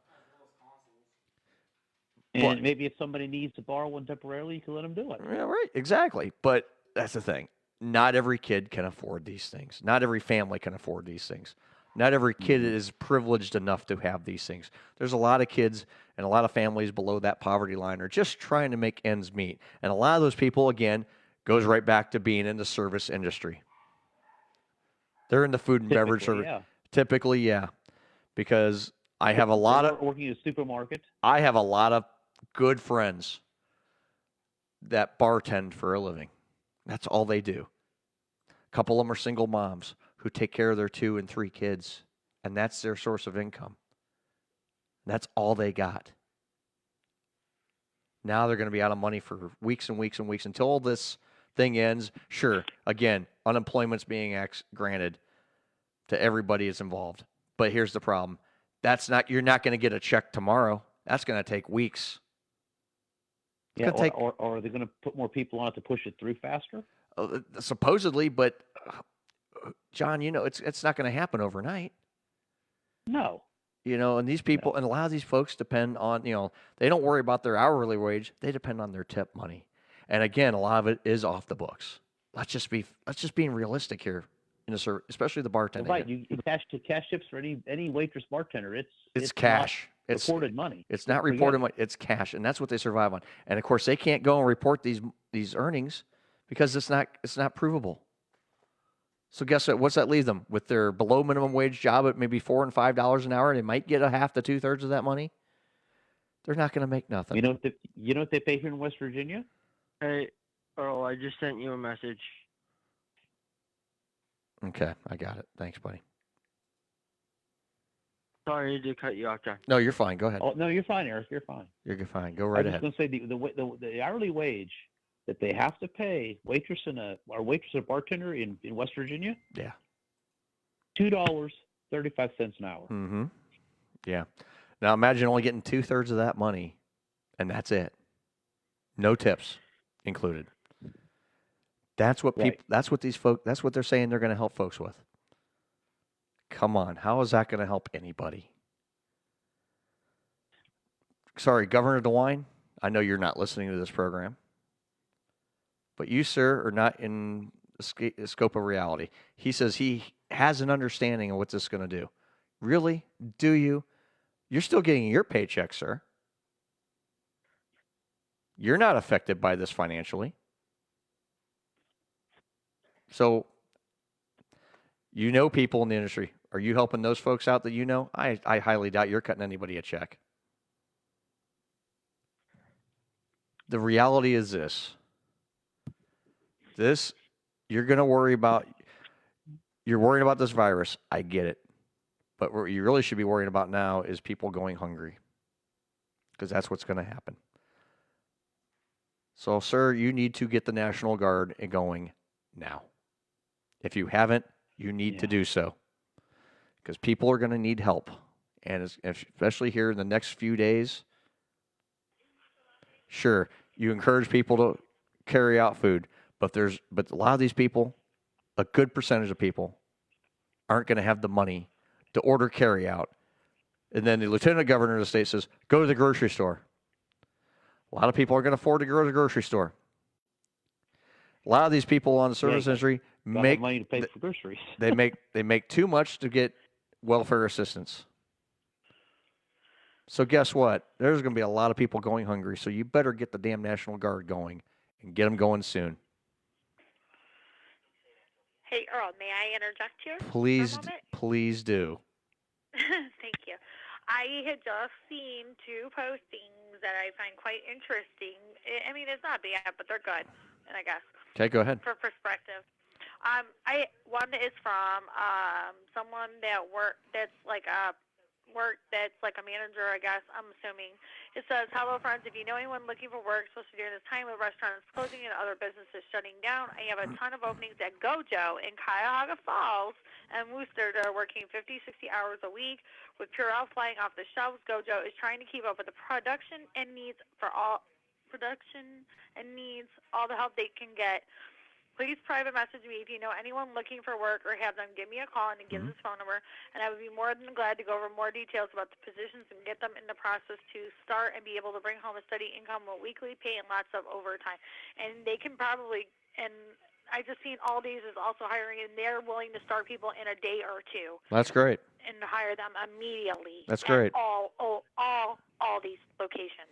That's great. I mean, that's wonderful news that there's other companies willing to step up and hire some folks to get people working again.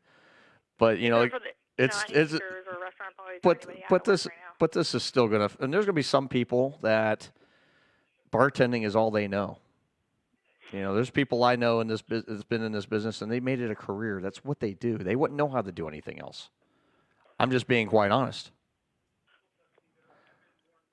That's just what I mean. That's wonderful. Those folks are going to, but there's still going to be a lot. There's still going to be a lot of problems. I mean, even though there's some jobs available, that's only going to cover maybe a few hundred people, maybe, to help out. But I mean, that's something. That's wonderful. But there's still going to be thousands of people. I mean, we're talking thousands, hundreds of thousands of people out of work in the state of Ohio right now. Well, don't forget Target. Target's on there too. Yeah, well, still. Well, see, and that's good at these companies. It's good at these bigger organizations like Target, Walmart, Aldi's, Kroger's. If they're all going to step up to the plate and say, "Okay, we got some jobs out of work, we'll take them." Right. But the same thing. It's not gonna help everybody. And like I said, I mean, there's some chances to help, but we're still gonna have some problems with people going hungry. I hate to say it, but that's just the way it's breaking down. And this is, in fact, we have so many people in the service industry. I mean, we make up a large portion of folks. I mean, I'm to an extent in the service industry.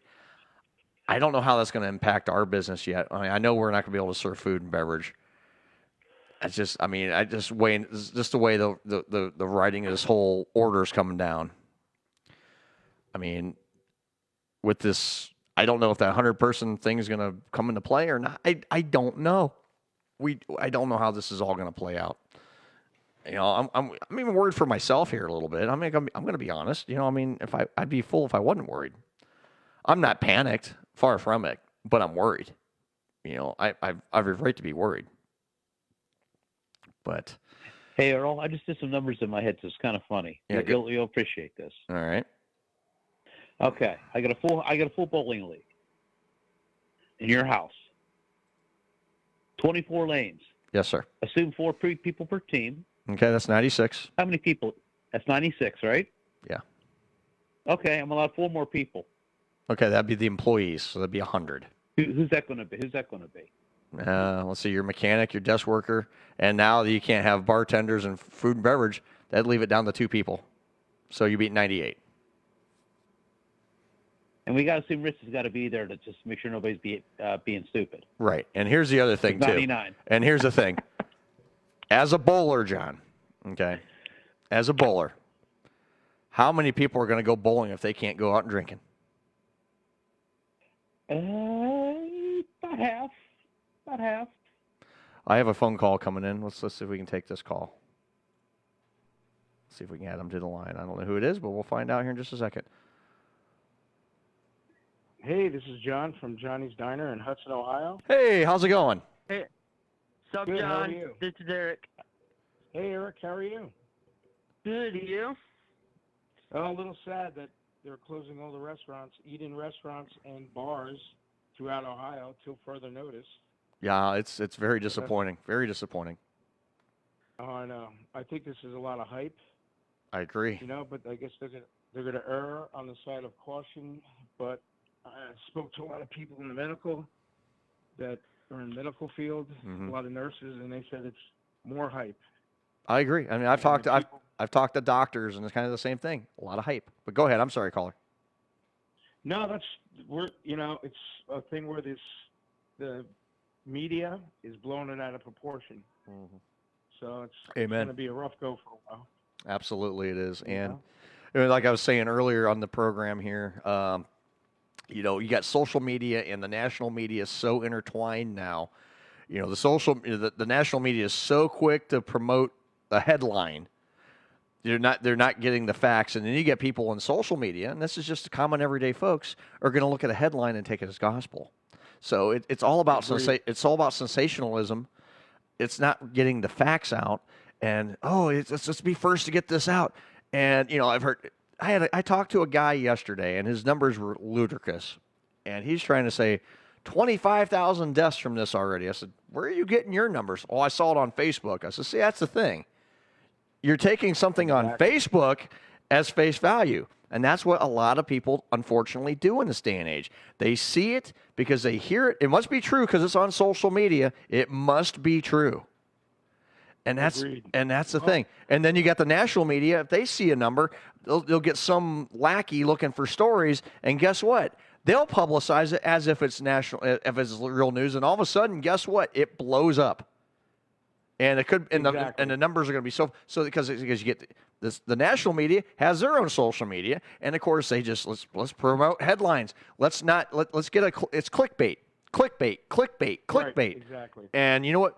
People they will get the clickbait and share it as if it's like I'll give you a great example. And this has nothing to do with the virus, but just a week ago, okay, a friend of mine, a Facebook friend of mine, actually a guy I know.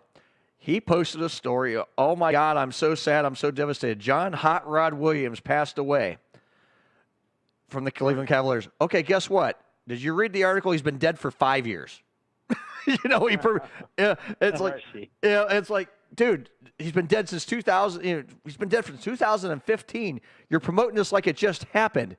You see that it's clickbait. Exactly.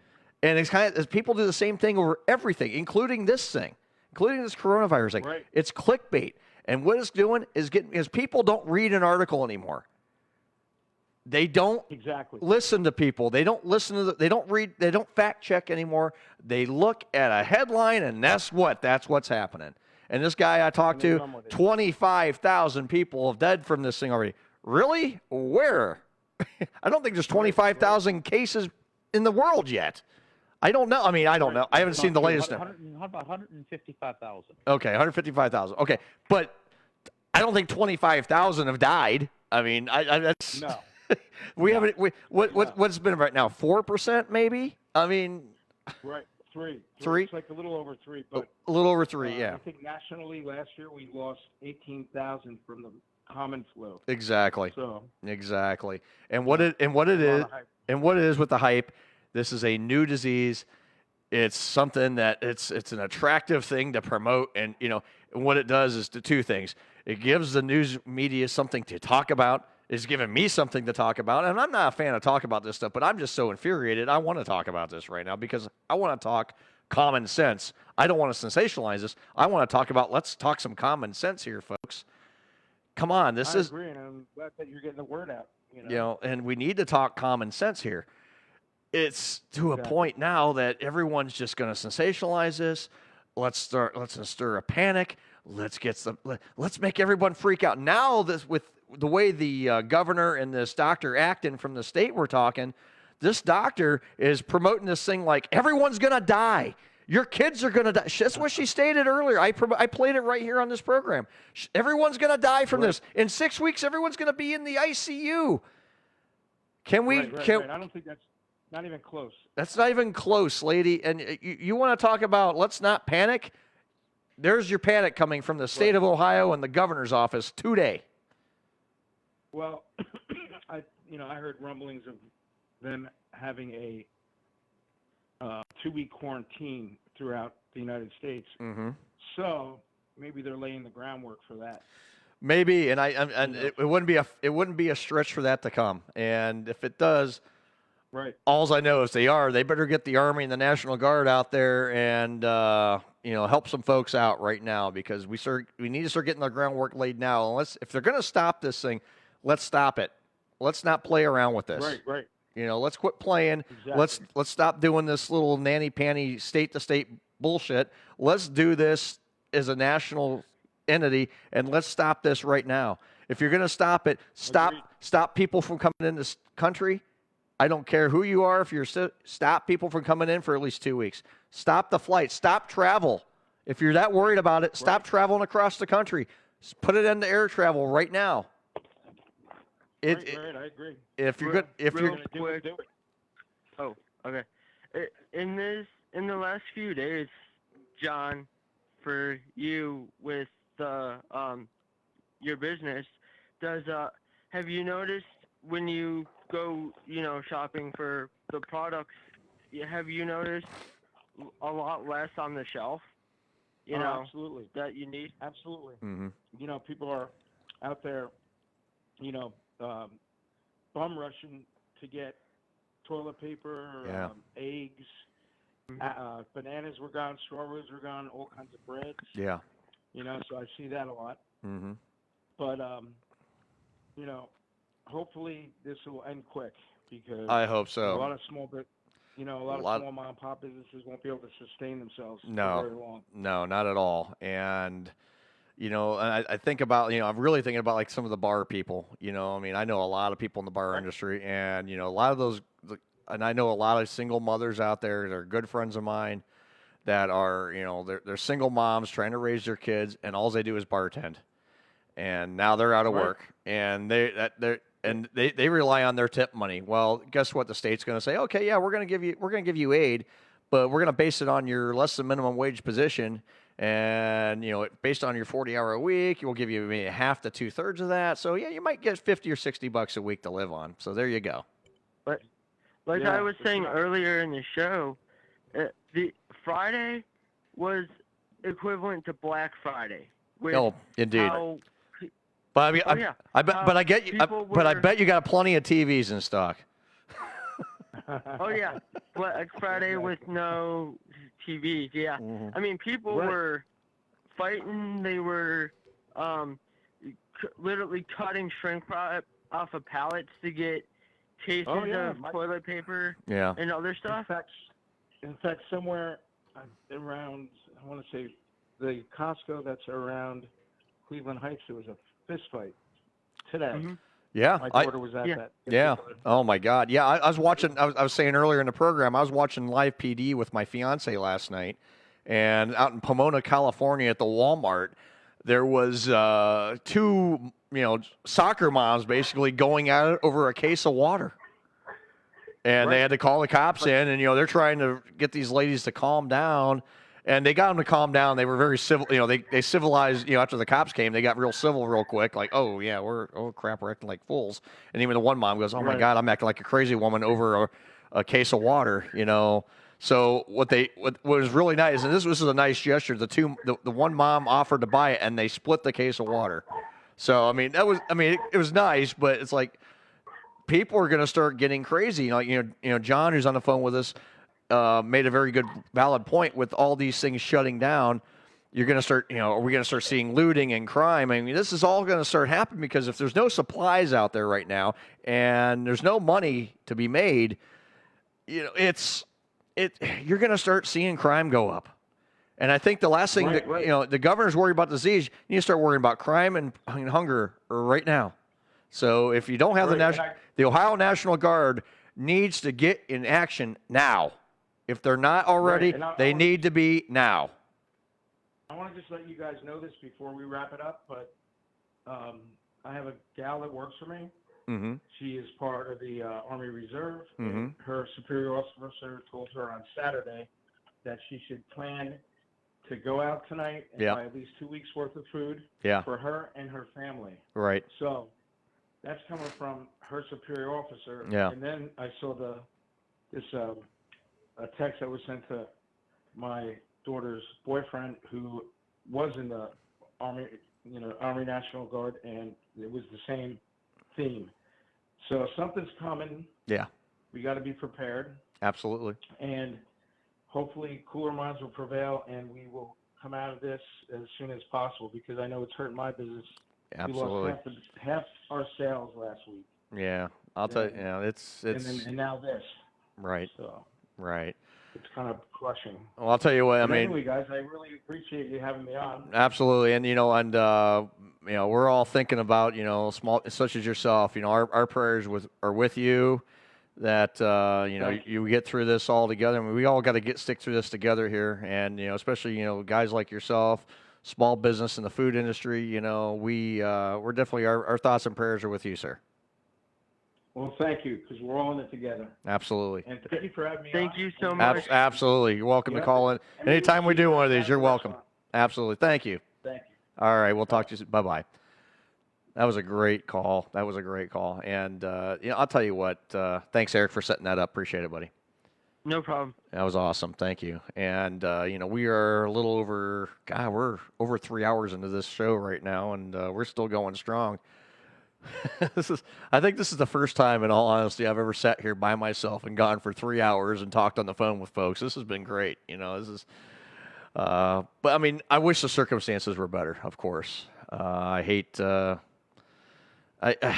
what we have to talk like this and about things like this. And, but the thing is in the media, we're kind of in the media ourselves here, but, I'm not going to sensationalize this, folks. I'm going to tell you how it is and what I think. I still think this is being very much overplayed. I think our own state government has absolutely. I believe on Aaron's side of caution, absolutely. But I think we've kind of got to that point of the state's even panicking at this point, and that's just what I'm seeing. That's what I'm reading. That's what I am hearing. And like I said, the governor's talk. That's great, whatever. Then as soon as he put this health official on, oh my God, it was mass hysteria. She made this thing out like this is definitely what's happening. Everybody's going to die from this. And, come on. The layman's going to go at this. The general public's going to go, oh, my God, especially the media. They're going to be eating this up, especially the state, the local media. They're going to eat this thing up and go, yeah, everyone's going to die from this now. Thank you so much, state of Ohio. Yeah, the doomsday effect. It is. It's the doomsday effect, that's for sure.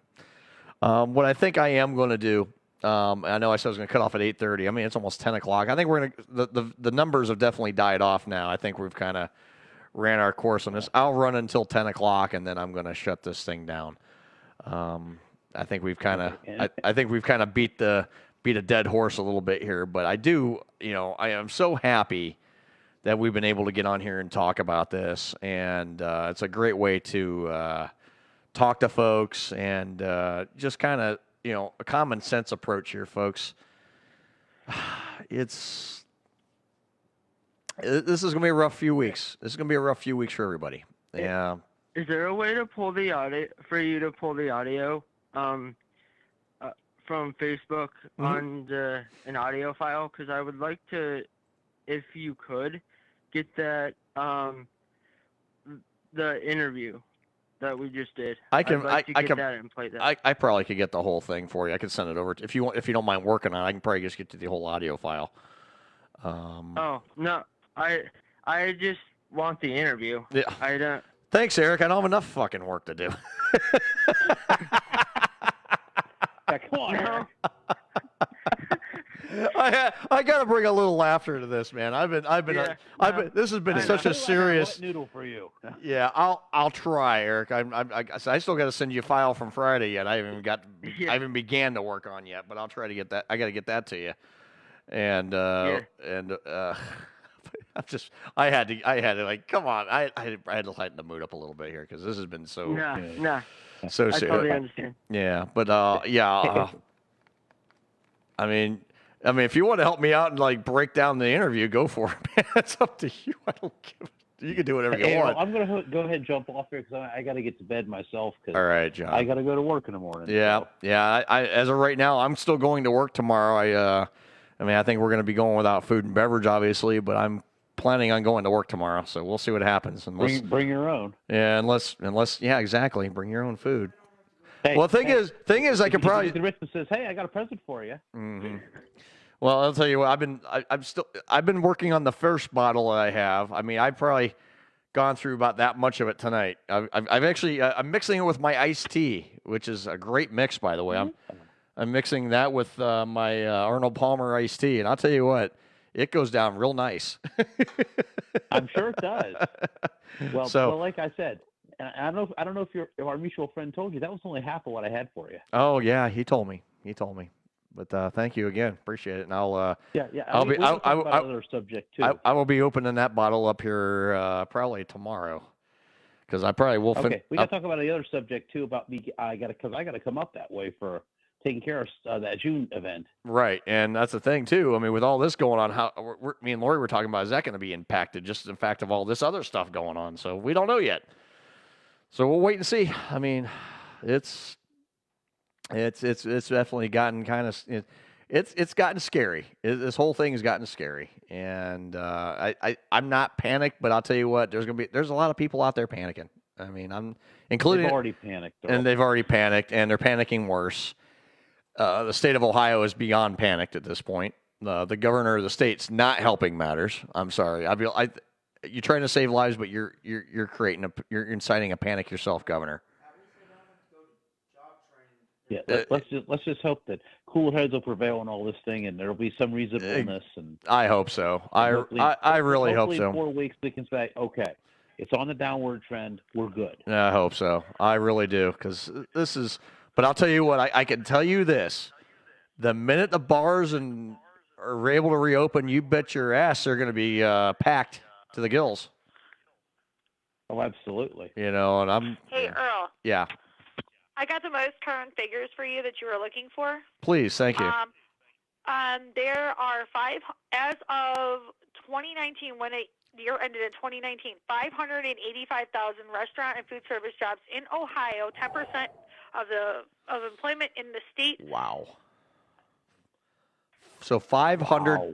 So there's probably 585,000.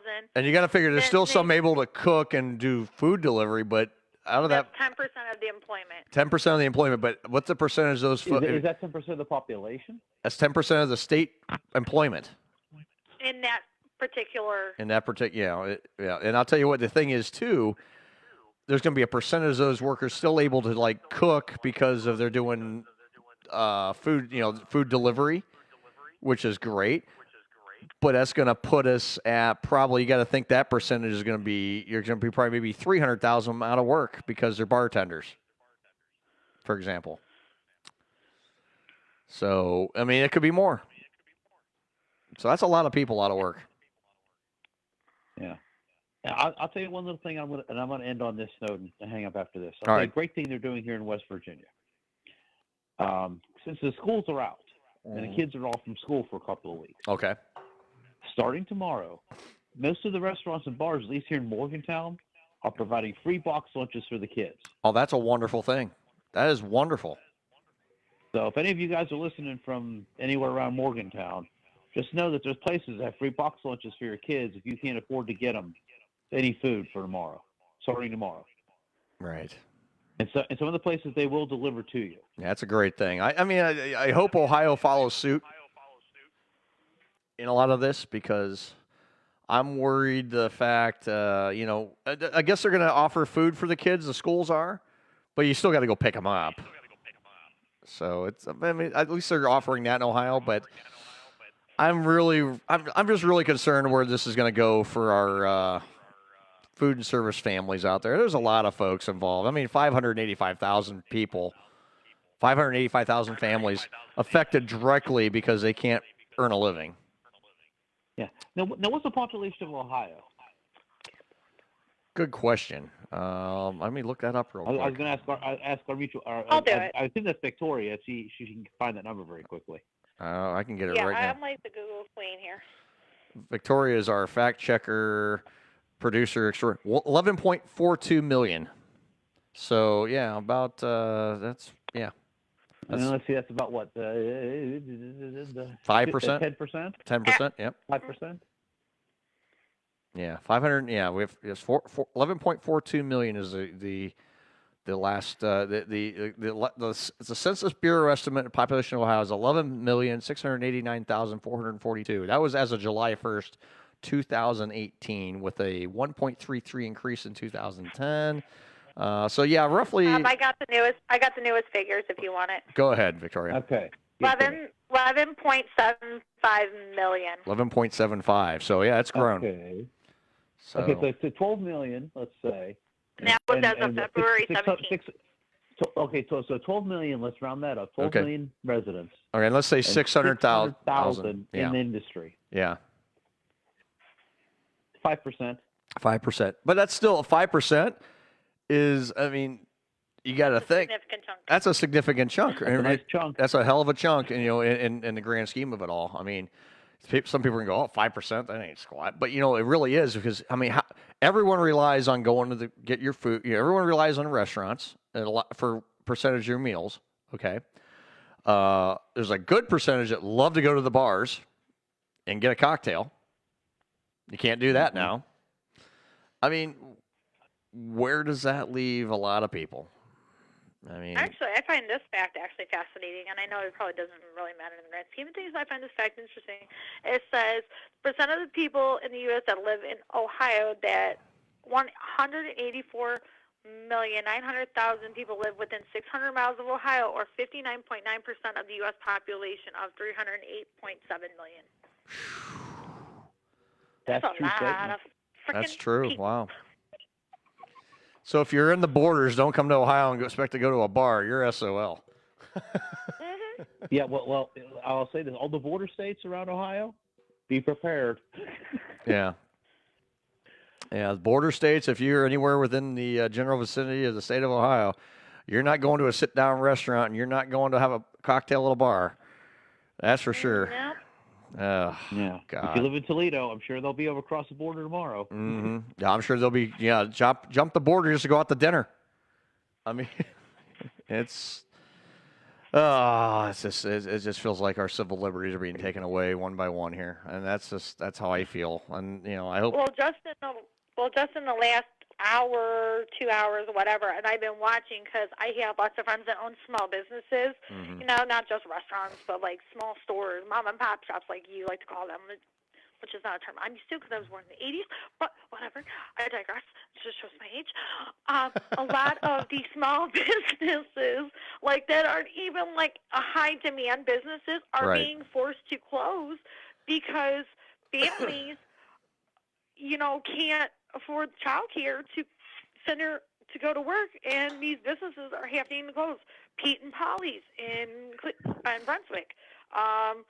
Some of these computer places that I know around here, they're not opening tomorrow. Yeah. Like, it's just ridiculous. And out of all the ridiculous ones, I mean, I can understand a clothing store. Okay, kids don't need clothes that bad. Right. They have clothes.